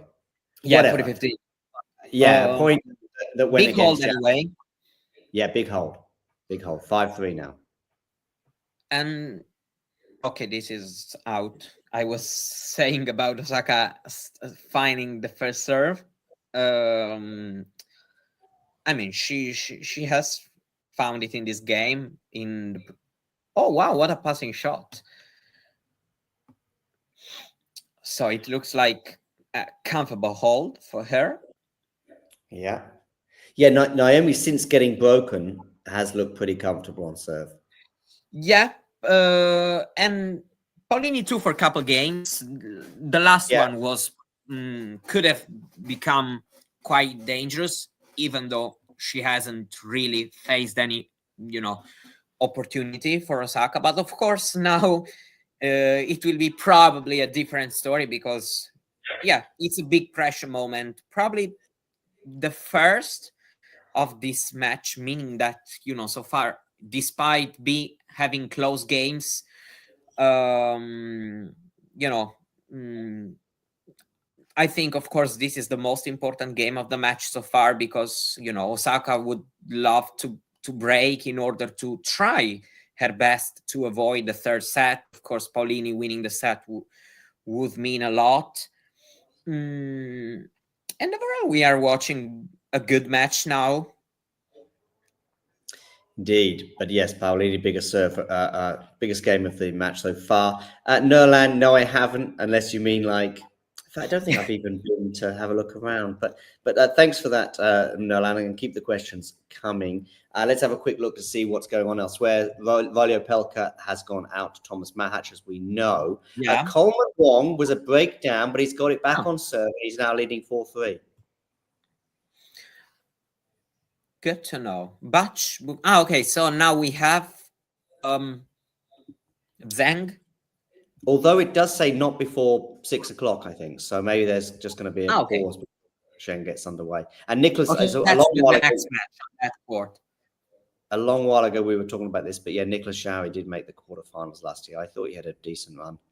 Beat Draper in the first round. Sabot Wild second. Ruud in the fourth round. Oh, Casper Ruud, of course, he's still in the Miami Open this year, but he had to. Yeah, he's in round 4. Yeah. I don't know who he's playing next. Cerundolo. I don't know who's the favorite there. Well, surely Cerundolo, the way you were talking about him earlier in terms of the way he's playing. I mean, if you ignore he also, the CV, he's found great. What did Rude get to the final and play Alcaraz? In 22, his first ever Masters final.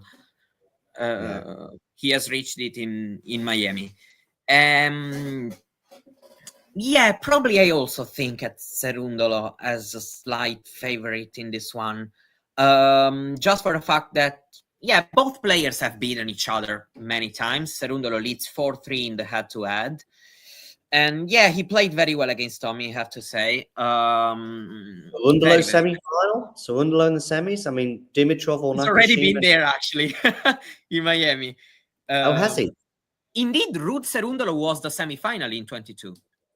Oh, okay. Casper beat Cerundolo and moved on to the final. Okay. Right. Big game here for Jasmine. And she's really started very well. I mean, everything is possible.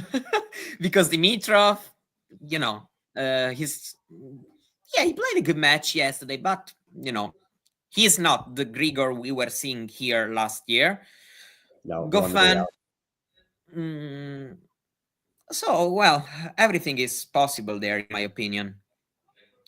Wow, I was not expecting a hole to love. No, me neither. Me neither. So we're going to go 3. Yeah.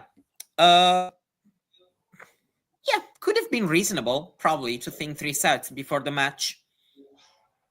Yeah, but of course, my optimism regarding Naomi has gone a bit, but I still think that she really would be keen to get in a bit more on the Jasmine service games, and I think she probably will. That was just really, that set couldn't really have gone much better for Jasmine. She was so aggressive at the beginning and gets that break and is 2-love up. And then, I think, did she have to save a break point? I'm not sure. She saved 2 quite at the beginning of the set. Okay, Right after not breaking 4-3 love. That's right. She faced 2 break points. After that, I don't think there's been any break point for, But as you see, the stats have completely changed because, win and suffers there is 13-9 for Paolini. This stat was a 7-23 in the first set. So there's been a drastic change. Naomi isn't even that bad in this stat because 10-13 is not that bad it's actually similar to what she had in the first set. Jasmine really raised her level, that's for sure. Who is Adam Walton? Well, a professional tennis player. And I'm going to take a break. I'll take a quick picture of these stats as well. Sure. What have you said? We are taking or you? Naomi is taking a break. Naomi is taking a break. Naomi is taking a break. Yeah, and I'm taking a picture. Yeah. Wants it all. Yeah, she needs it.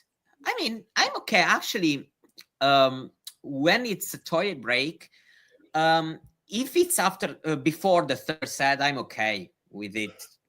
I'm generally okay with it. But, right after losing the first set, at times I think like, is it really much needed? But after being once at all before the third set, it's okay.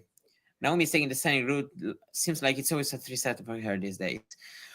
Well, she simply is not consistent enough, and she's not able to sustain, the level for a long time. And at the same time, I would say that she's not that dangerous on return as she was.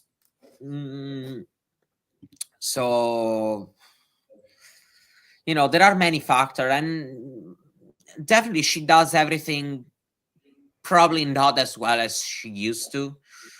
At least Paolini's coming back. Did you know? Yeah, I was surprised because it's not even a full year since she, let's say, Strasbourg.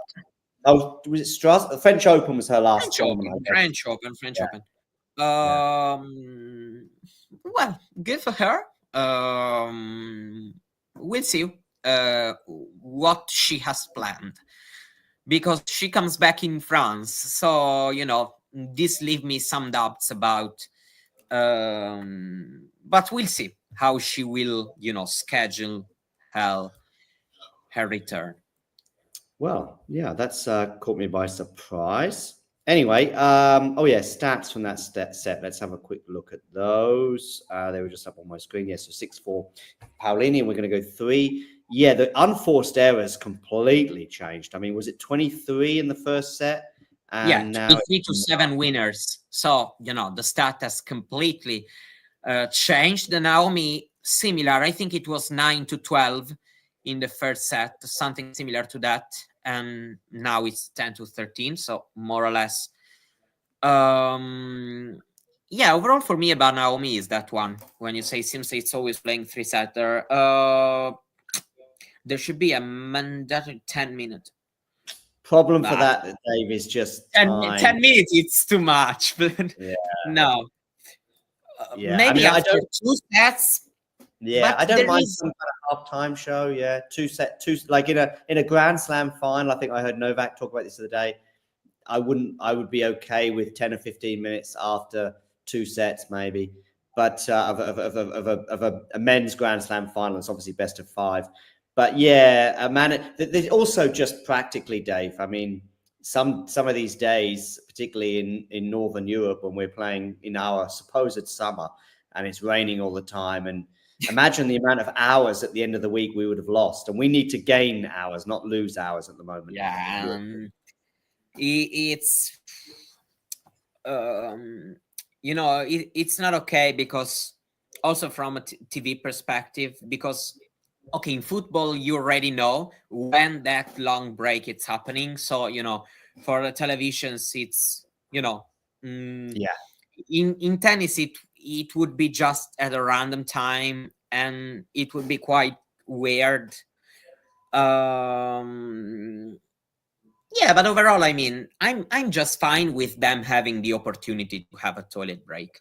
If they need it, then we take a break. If they don't need it, then if they don't need it, why should we need it?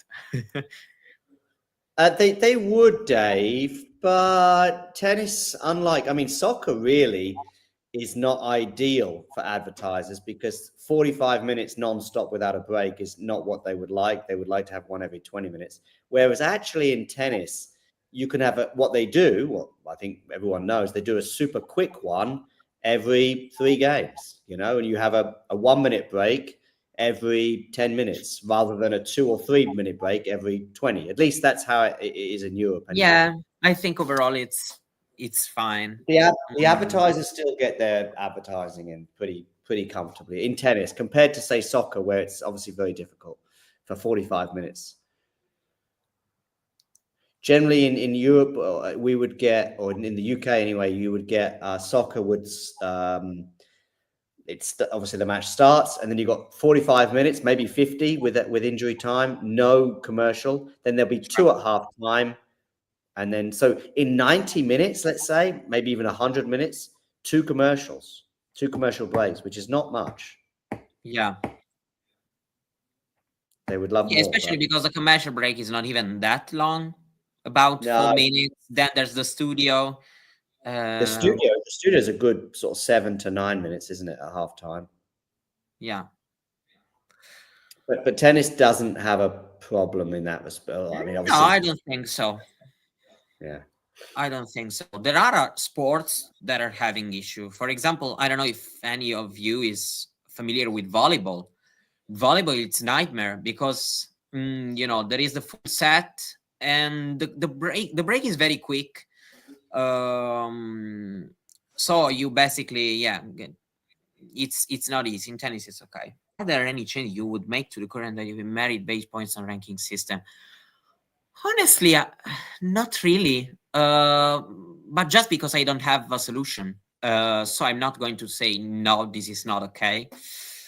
What was the change, Mario? There was a change, wasn't there, a year ago or 18 months ago, where somebody was telling me last year on the Challenger Tour that it's just they did some kind of change that made it a little bit difficult for players Yeah, playing the but challenge.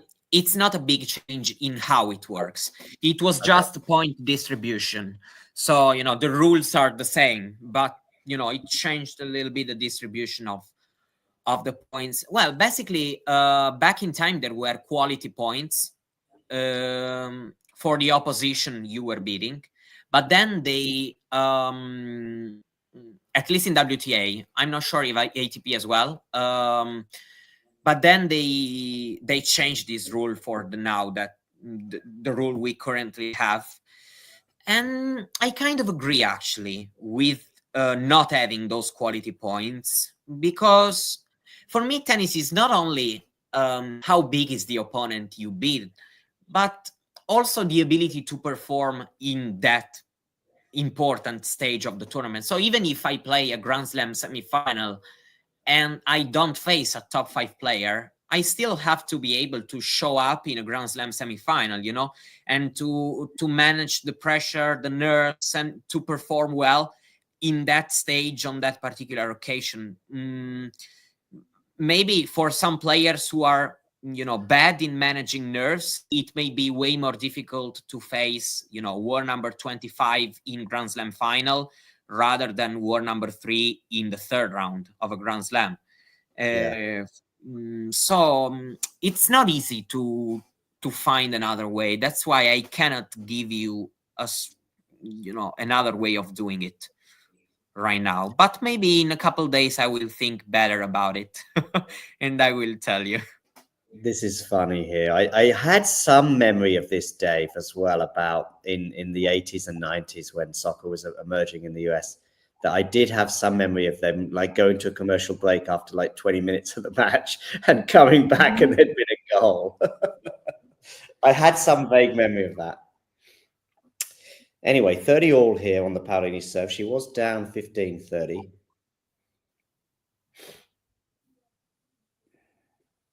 Ooh, what a miss. I mean, it's probably not as bad as you may think looking at but yeah, it's bad overall. And now Osaka has a break point. Yeah, I mean, Naomi's also, or was, holding serve very comfortably for those 2 or 3 games in a row at the end of the second set. So if she can just keep serving like that, it's going to be tough for Jasmine. I'm now going to see this miss that Mario was talking about. Some good depth there from Jasmine, but yeah, disappointing that she doesn't get over the net at the very least. No, I say maybe not as bad, meaning that probably the way I said, you probably think, I don't know, a smash mistake or something. You know, I was expecting a short ball, like a super short ball. Yeah, I was about to say loudly to you, okay, now Paolini is in charge of the rally here. Yeah. And then she missed and I didn't say anything. And that's why I was like, oh. Yeah, because she was just about to take advantage of that. It wasn't a short ball, but it was shortish, sort of between the service line and the baseline. But it was still fairly neutral. But yeah, that was that. But anyway, she saves the break point as Naomi goes long again. I say again, there was a crucial point towards the end of the second set where she went just long. By the way, I think probably this is the best we've seen from Jasmine this year. Regardless of mistake or not, she's having that mindset that brought her to great results last year.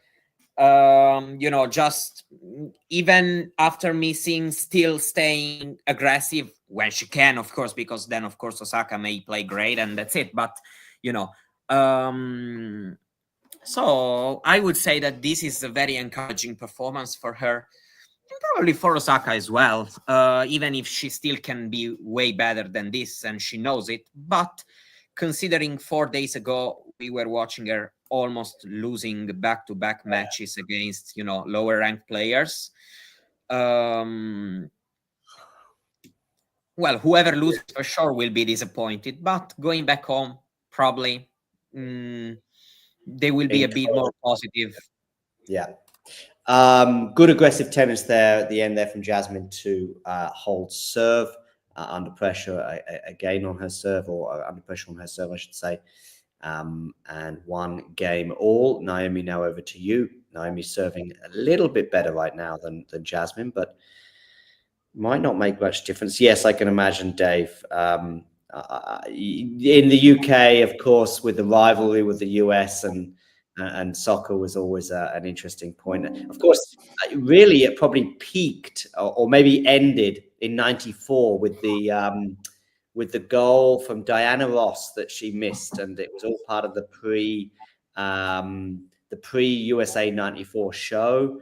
And Diana Ross runs up to take a penalty, and she's supposed to kick the ball into the net, and then the goal collapses, but she missed, and that was very amusing. I'm not sure if Mario is probably old enough to remember that.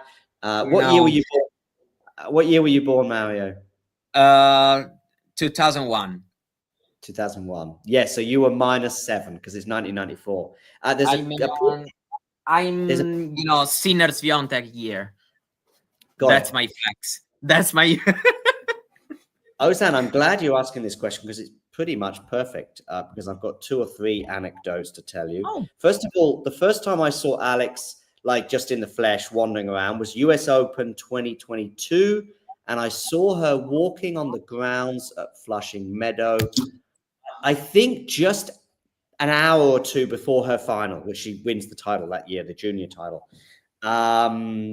I'm pretty sure she hadn't won it then. Like, I remember seeing her, recognizing her from the Amazon documentary, and then checking things out and going, "Oh, that's Alex Ayala," and "Oh, wow, she's about to play the US Open Junior final, and she's just walking the grounds," as often does happen with tennis players. And then I've seen them both in Mallorca as well, both Alex and Coleman. Alex, again, I saw her practicing a year ago, and let's just say it wasn't a good day at the office for her in terms of her practice, but that's practice, and obviously doing very well in Miami right now. When it comes to Coleman, the few anecdotes I have, of course, is that, well, Eddie has interviewed him once or twice, and so including one for Talking Tennis about a year ago at a Challenger. In fact, almost exactly a year ago, maybe Busan Challenger.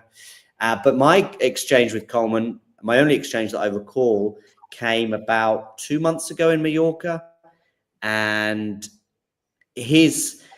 in the canteen in Mallorca was the complete opposite character to the tennis court. In the canteen, very timid, very softly spoken, very, okay, just excuse me, and very polite, and looking for his table, and then just looking for a table by himself.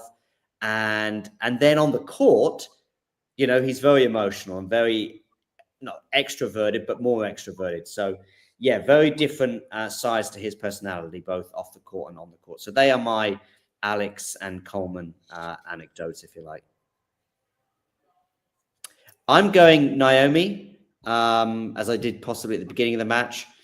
I just think that I go on. kind of started getting the feeling Paolini can win a tight one.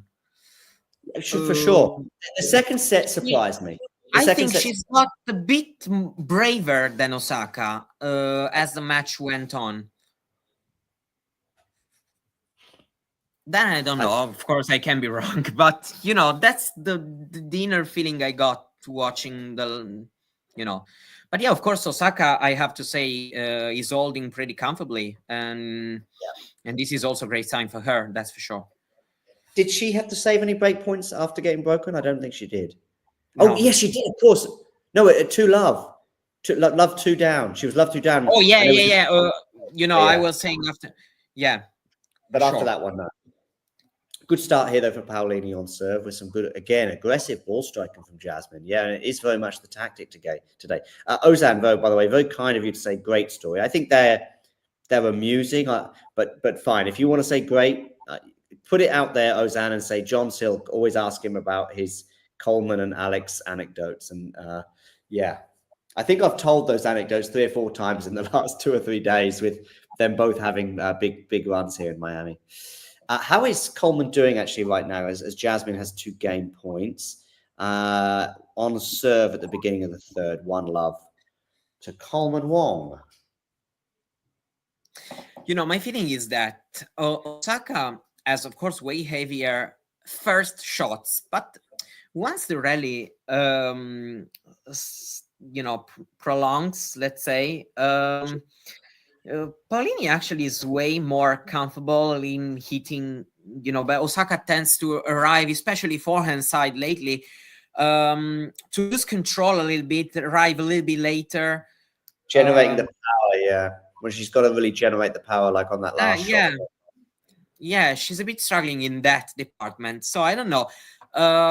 Overall, I think we're finding ourselves in the most 50-50 situation possible right now, meaning that both players can reasonably win for, very valid reasons.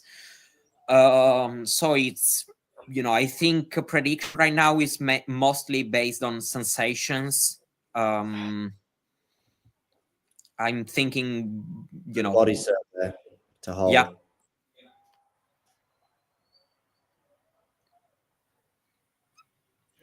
At times I laugh because, for example, against Osaka, and the normal people say, yeah, but you have to make her move. Or, against somebody like Kachanov, yeah, but you have to shorten the point coming to the net. And at times I'm like, yeah, of course, it makes sense. But, if, it happens a few times against these players, there must be a reason, if it becomes a pattern, against Osaka, make her move. Okay, but at times it's like, how do you make her move? Yeah. I'd forgotten about this, but the ball kids in Miami, quite amusing in terms of their age. I mean, I just saw a guy that, I don't know, maybe 60. Yeah. The ball kid. Yeah, the ball kid, yeah. When I saw Dave writing something about 75, I think obviously he's talking about his year of birth. But then when I first saw it, I was thinking I'm 75, and then I was thinking, oh, Dave, you could be a ball kid in Miami. Yeah, it's funny because in Europe, I was at a Challenger last year, and some of the kids there seemed so young. It was almost funny, that they were just so. Yeah. And they're pulling faces at each other and trying to make each other laugh, because they're all sort of staring at each other in a serious way, but they can't be serious for too long. Paolini's shot tolerance is definitely higher than Osaka's. Naomi needs to hit with more shape on rally balls. Well, actually, if we are being honest, this has been the difference. In the first set, it wasn't this way, and then in the second set, things turned around. Paolini raised their level a lot. Paolini, they're hugging the baseline, really hugging that baseline. So sometimes inside the baseline. Interesting. Well, Osaka being saved by the serve. We are at deuce despite 2 aces for her. Mm-hmm. But she's going to have to save a break point. Oh. So I'm a bit later than Google. Yeah. Okay, that's a miss. No. What happened here? Oh, Paolini. Hitting a good winner with her forehand. Mm-hmm. Good. I'm just watching the game point that Naomi loses. And again, it's sort of really attacking that second serve inside the baseline. And maybe the most important moment of the match. Ooh. Oh, indeed. Senor Boccardi. No, I mean, I'm always, look, at times it looks like I may be overly disappointed, but I'll always react this way when I see a mistake I don't want to see, whoever played. And this backhand by Osaka was, Paolini hit this return, which had a bit of effect, but, it was just a defensive return. And Osaka truly lost completely the distance with the ball. Maybe there was a bit of wind. Maybe a bit of wind. Probably, that's for sure. Whatever. Let's see. Osaka was not struggling.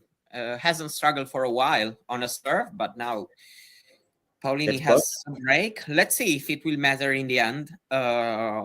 probably next game gonna be crucial for that. We'll see. We'll see.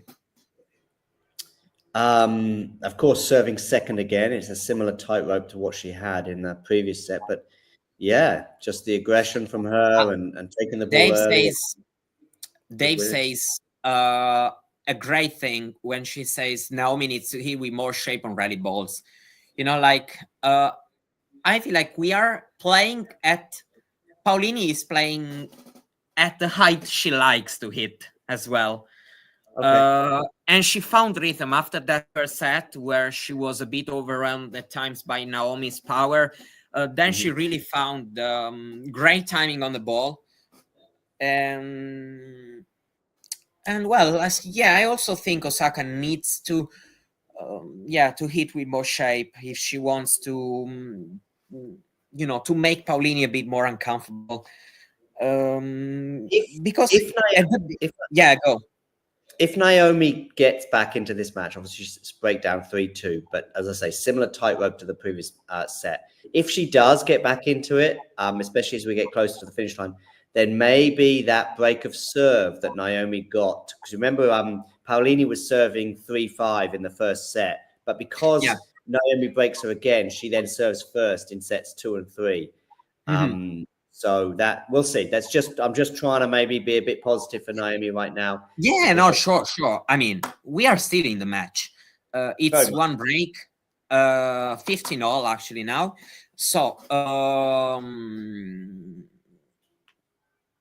it's still very possible for Osaka to win, and this is a very, very close match. So it's wrong to be overly harsh on any of them for whatever happens in this one. But I was thinking that if in the first set we were playing a bit more at Naomi's game, now we are a bit doing what Paolini likes to do. And even if Osaka, of course, she likes to rally from the base and she's an incredibly clean hitter, but she's not, hurting Jasmine as she was at the beginning. And of course, Jasmine hasn't been broken since that game that I just highlighted, which is probably over an hour ago now. She's been close a few times, but not been broken. She's at 40. That great hold at the beginning of this set. Yeah.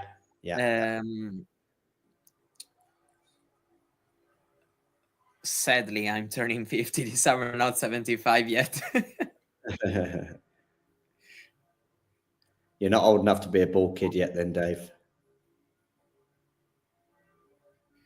Yeah, in Rome, I feel like you have to be young. I don't remember watching, even in advertise, because we get, I've always say we have a free TV channel which only shows tennis. And they tend to do the advertisement for, doing the ball kid. I feel like you have to be young to go to Rome.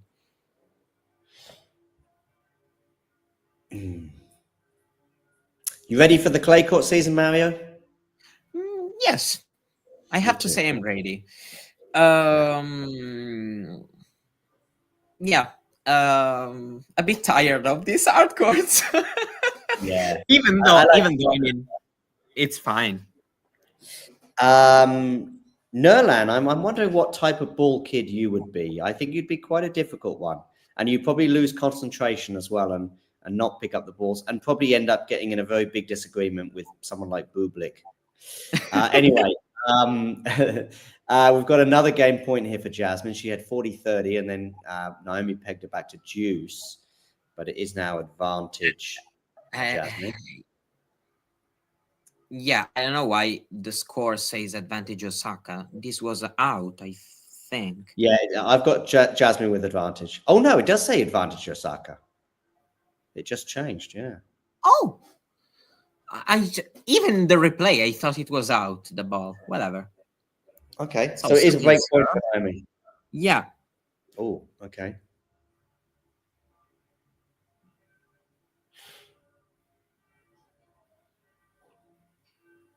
I'm about to watch that point. Oh, I see. Yeah. But the come on from Naomi was suggestive that it landed in. Oh, that's Naomi's mother that we keep seeing with the sunglasses. Okay. probably, yeah. Is she her? She looks very young. Yes, yeah. But yeah, I tend to forget these players are indeed, quite young, meaning that, Naomi is 27, so. Yeah. But the A breakpoint. mistake she won't be happy about, Osaka, but we have another breakpoint for her. Yeah. Yeah, I'm just watching the first breakpoint. Oh, Yeah. what a rally. A fantastic rally here. Wow. Still going, the rally? No. Osaka won it. Advantage, Okay. Osaka. Yeah. But yeah, wow. Probably gotta be lucky. But overall, it was a great rally. Great level.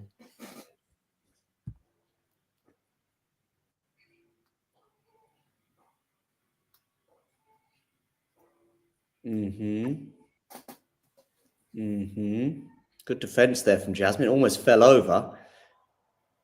Yeah. And I can see how it ends. Yeah, that was fun. Jasmine's still smiling. And she does save that breakpoint again. A medical timeout for Coleman. Looks like another blister. Okay. Okay, so it's the tournament of blisters. Yes, indeed. Marco always says you gotta cover the line when at the net. Which the sort of stand on the center line, or Dave? Could you elaborate? Or maybe Mario understands that better than me. Oh, cover the line, so not cross court. Yeah. So basically, yeah, just make sure you don't get a bit like a goalkeeper. Don't get beaten at your near post. Yeah, but I mean, in this case, you don't want to get beaten. What a volley!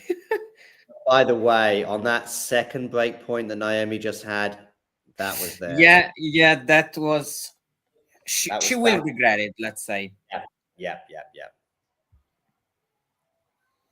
Because then, of course, Paolini is still very much there and plays a great point. So, this is maybe what Naomi is lacking nowadays. She's Paolini. You have to take your chances. Because then, of course, you play, you make a mistake and then suddenly she plays a great point. And it's like that, of course, against all the top 10, 20, even 30 players. And so, well, Paolini gets a hold. That volley from Paolini is funny. I mean, it's great. It's great. It's probably not the most sort of... Yeah, no. Orthodox, not orthodox. Yeah, exactly. But doesn't matter. But yeah, again, maybe a chance there for Naomi to get the pass. You probably would expect maybe 6 times out of 10 to win the point, 7 times out of 10. But it was the one down the line that, she could have gone down the line there as well. But that time, the going down the line would have been the more risky shot. So she goes cross court, but she hits into the net. And Jasmine is delighted, as you can expect, to hold that.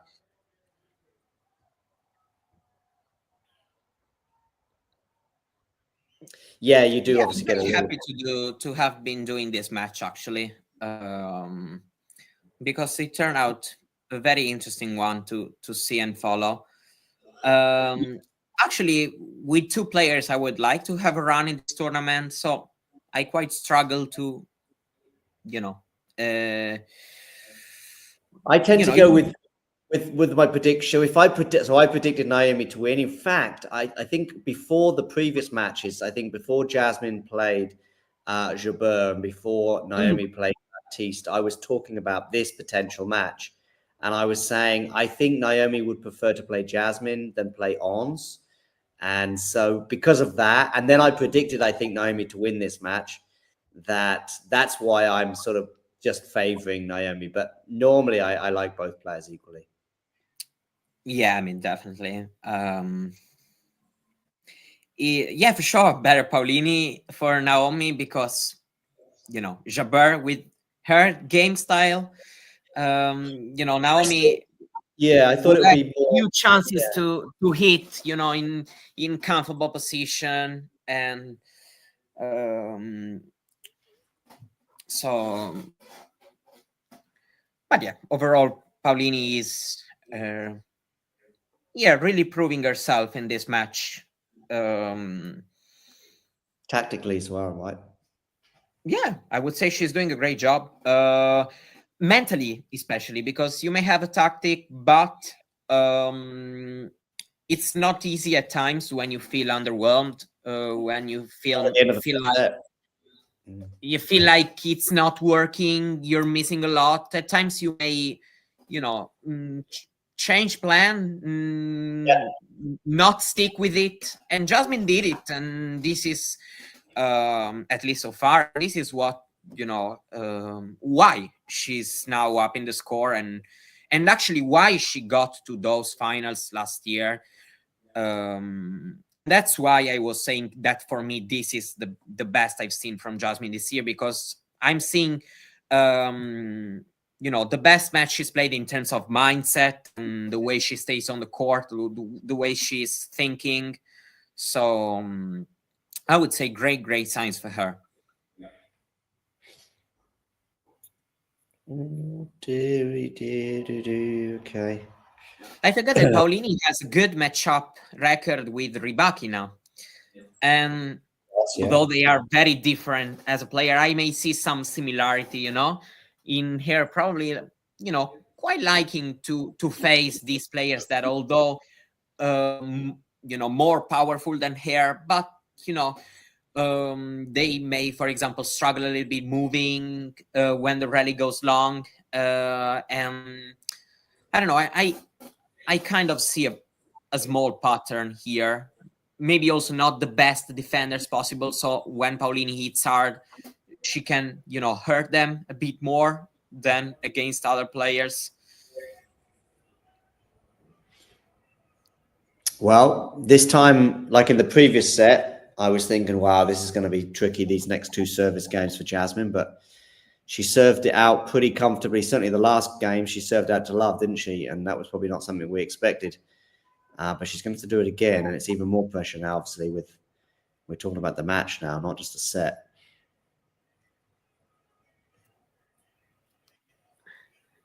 But yes, Naomi, of course, on the previous service game of Jasmine's, that shot down the line off a short ball that Naomi probably puts away 8 or 9 times out of 10. There is another data which is great for Jasmine, and it's, those 74 first serve scene, which is, of course, great for her to, not start the rally, in a defense position. Of course, first serve, she has quite an effective one to be her, for the way she is physically. Second serve, of course, is attackable, especially when you face Osaka. This is a great forehand. She puts in 15 love.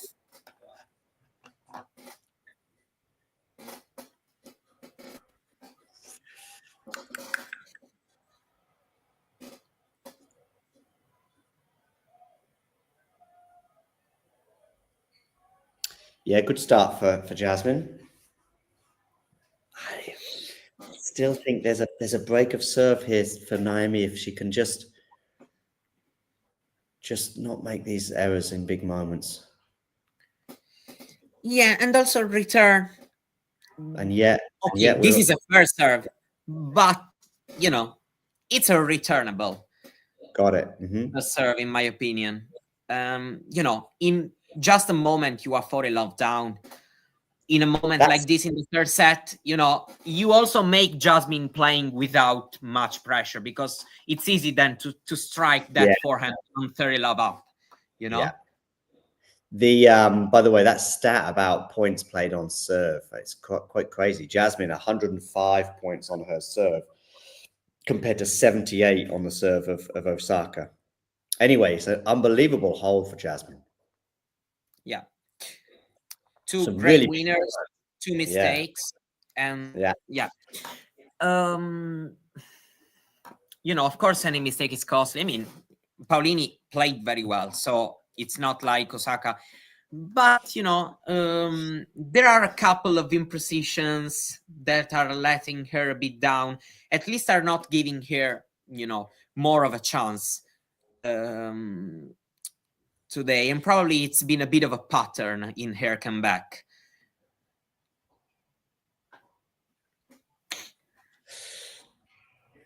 Yeah, she's getting very frustrated at the moment, Naomi. Well, I get her, of course, because that moment in the deciding set, losing a game in 1 minute. Yeah. Especially considering your opponent may feel now a bit of tension to close the match. So you have to put pressure on her. Then maybe Paolini strikes the winner anyway, and congrats to her, that's for sure. But she hasn't really been able to put her pressure in the last game. And of course, it's Naomi now under pressure. Let's see where Jasmine hits this return from, inside the baseline. Garcia-esque almost. It's not quite Garcia, but... No, nobody does it like her.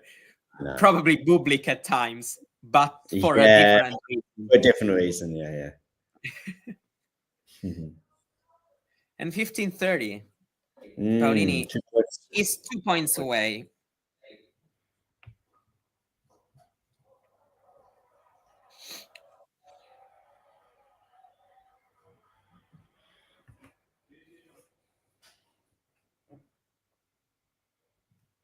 Match point or 30 all?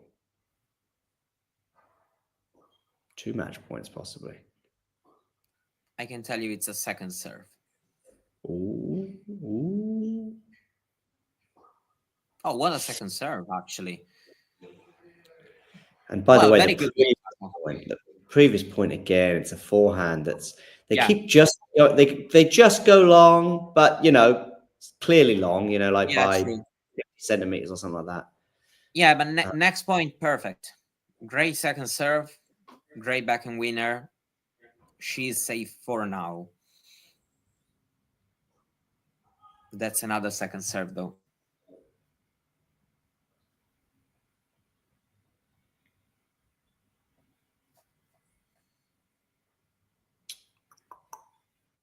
Oh, yeah. I mean, the backhand winner was pretty special too. But yeah, that's second serve, a very slow one. But lovely spot serving there. Yeah, but it's what she needs to do probably at times. It's not always today. This,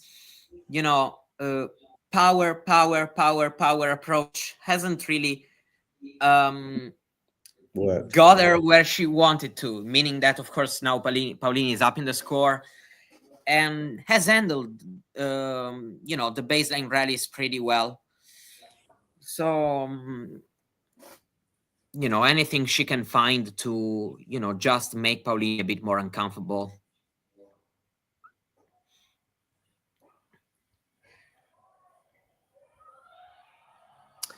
And she gets the hold.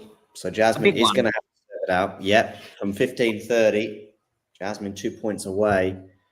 Yeah, no regrets here for Jasmine. Osaka played 3 great points. And so we'll see what happens now.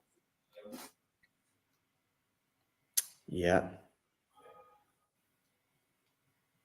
Just thinking back now randomly, Qinwen Zheng serving for the title in the WTA finals last year in Saudi Arabia. And at the change of ends, I was just thinking, yep, I think she'll serve this out. But she didn't. Coco broke. And Coco went on to take the match. Yeah. And really, Qinwen, it's probably only about now that she's really started playing well again since then. Now, injuries have certainly played their part in that. Yeah, indeed. That has to be said. And also, I would say that probably not having also the full team, because it's only herself getting injured by the coach as well.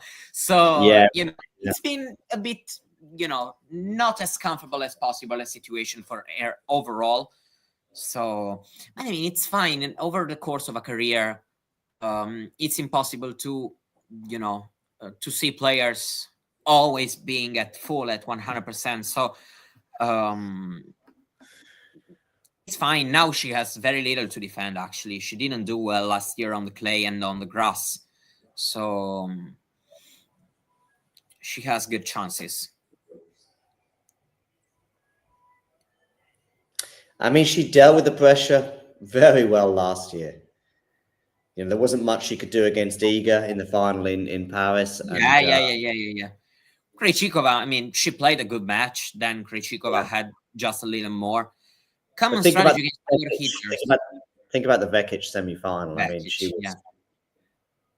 she was enjoying the occasion. Whether she won or lost that match, she was trying her best, and she did enjoy it, I think. I mean, obviously she won, but even when she was down on the scoreboard, as often as she was, you know, she still seemed to be enjoying the match. I have to say that I agree with Dave, but you know, today I think Paolini's strength has been also trying to be the first in putting pressure to Osaka, and I think that's actually the reason why she's up in the score, because it hasn't been all about, you know, waiting for Osaka's mistake, and so now 30 love. She's again 2 points away, but of course this time she's serving. And it quite matters considering how things have gone in the past 2 sets.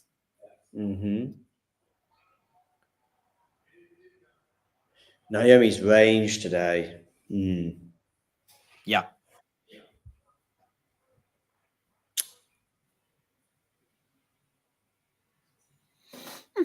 A mistake. So we are not at match point yet. We're still very well in this game.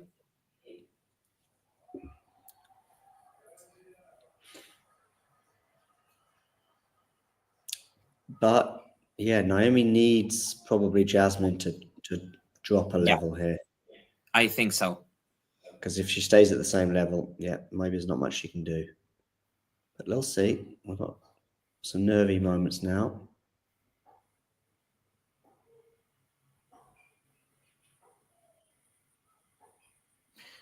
Okay. The 30 love point did feel a bit nervy from Jasmine. Obviously, he's now 30 all, but yeah, she didn't seem to be quite hitting through it as much as normal.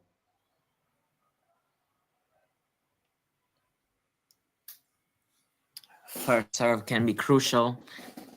I mean, she's fine quite a few today, but of course now she needs it more.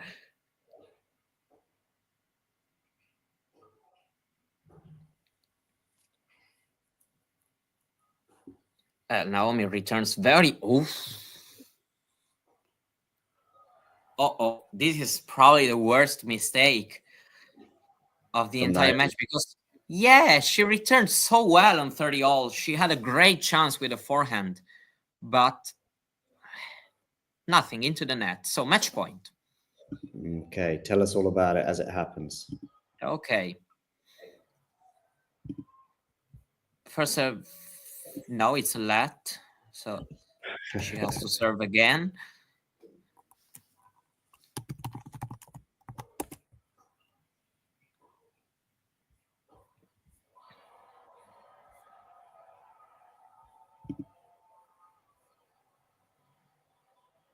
We are into a backhand exchange between the two players and into the net, Osaka. So Paolini wins.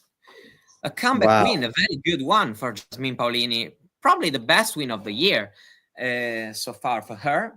Without You're welcome to put a tweet or two out if you want to quickly get that done, Mario. You're more than welcome to do so. I'm going to watch this match point again as it plays out. Yeah, as you say, Jasmine Paolini is into the next round, and wow, we'll come to you.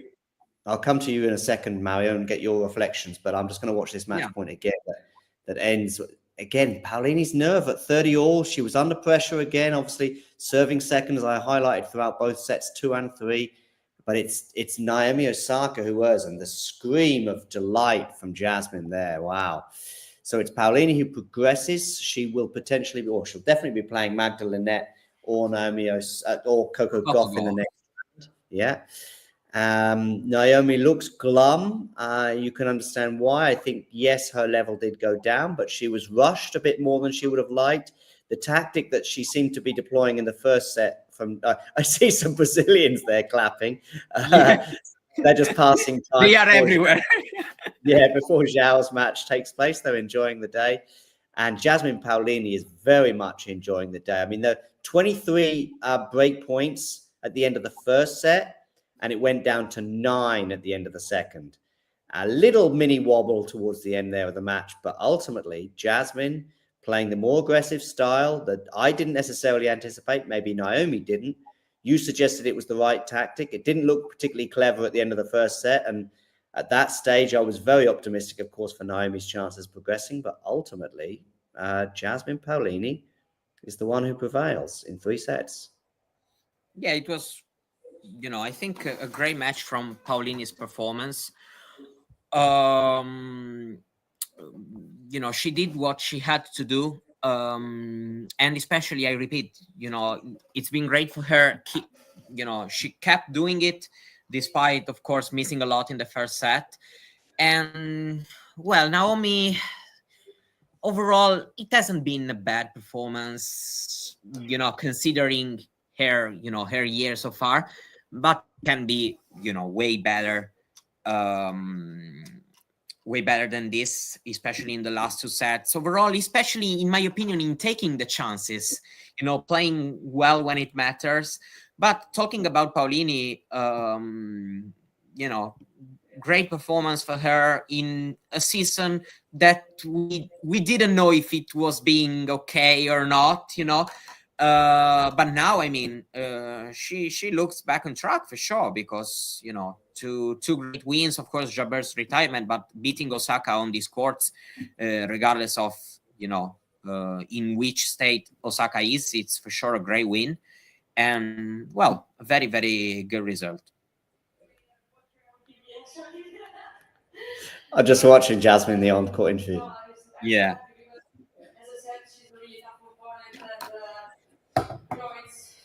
It's great to play those matches and think against those kind of players.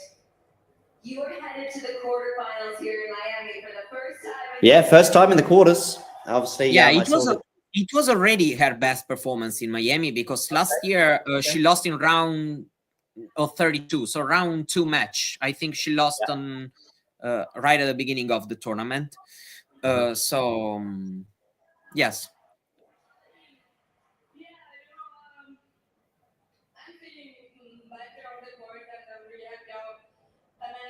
Those 3 matches, pretty great. I love the energy here in Miami, guys. So thank you for cheering for us, and the atmosphere is great. So I really like it. I'm Italian, so thank you very much. All right, last thing for you. I know you have lots of fans in the stands here, but your doubles partner and your friends are we have Paolini's laughter as well in our intro. We do. But it's not the if you talk to Jasmine for 3 or 4 minutes, it's likely. Yeah. There you go.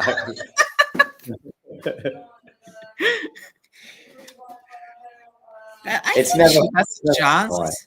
Don't you think so? Let me have a look at Coco's level. It will for sure depend on Coco's level. Listen, I mean, if you're beating Naomi Osaka, in my opinion, despite obviously some of Naomi's troubles today, yeah, she can beat Coco, definitely. I'm still waiting for the real Coco in 2025 to sort of stand up. I mean, we've seen her the first week. She was playing very well, but after that, she hasn't been the same player. The main problem, of course, in terms of her overall chances for Jasmine is Sabalenka, right? Yeah, for sure. I would say right now she looks the favorite to reach the final. I mean, Sabalenka Goff, I think if that's the semi-final, then and if Goff is playing close to her best, she can frustrate Arena. Yeah, absolutely. I think right now she's the only defender that she can truly frustrate Sabalenka, meaning that really making her feeling nervous and uncomfortable. Do you think Sabalenka would rather play Kruger. Do you think she'd rather play Zheng than Kruger? Probably. Well, just because I don't know what's her matchup with Kruger. I don't know. I'm going to have a look at the head. Yeah, but I still think Kruger. But yeah, it's if Zhang is not playing at 100%, it will be difficult for her to beat Arena. Is she the female Ferrer? No. I mean, Ferrer was. Had a way longer career at the top, Ferrer. But yeah, I can get the comparison. Yeah. Yeah, game style, it can be quite similar, Ferrer could be quite aggressive as well at times. But of course, his physicality didn't really let him to be like this all the time. So this can be a good comparison. But yeah, Paolini semi-final possible. She probably would be hoping that, as I say, that Arena probably falls away. But Arena's draw looks quite good right now. I would suggest for a Miami Open final. Obviously, Coco would probably be the main danger to that happening. But let's see. That's look forward to. Mario, wonderful to have you on board for what was a thoroughly entertaining match. Thank you. It's been wonderful for me as well. And we will catch up with you all very soon. Make sure you follow Mario on Twitter or X, whichever you prefer to call it, at MarioBock17. And Instagram, what's your Instagram title, by the way? Well, it's still Mario Bock, but without the number, and I have an underscore. Okay. But overall, I'm even though it's an entirely unserious account on Instagram, but it's I like to interact personally with people. So whoever wants to connect, it's okay. Exactly. It's a much more personal account. But if you want to catch up with maybe Mario's travels as much as his tennis, you'll catch some of that. And we all love a good sunset. So, oh wow, look at this! And I can share some video footage here. I live here. This is my hometown. There you go. If you want to know Mario's hometown, give him a follow. Come to my hometown. Well, come to your hometown, of course, is one thing. I was going to say just follow you on Instagram, but yes, I guess you could travel to Southern Italy and check it out. Anyway, Mario Bock _ is there. And of course, you can also follow Talking Tennis at Talking Tennis TT. We are on Instagram too. 98% of our posts are tennis related, but every now and again, I may have had a few too many beers in a bar and decide to take tennis off the table. Something else. Yes. We are people. But 98%. We are, yeah. I do keep thinking about getting a personal account, especially as sometimes yourself, but right now Brenna has access to the Instagram account as well. And sometimes I'm sending personal messages on there and I'm not thinking about it. Like let's just say I see a funny, like the thing I sent you today. I sent you a football related message and I sent that to 3 or 4 people. But anyway, that's football. That's Instagram. This is tennis. We'll catch up with you all again very soon. Thank you, Mario, for joining us today. Thank you. See you all very soon. See you soon. And for everyone else, you know the drill. If you enjoyed this video, make sure you hit that like button. Don't forget to subscribe and click that notification bell so you don't miss out on all things tennis.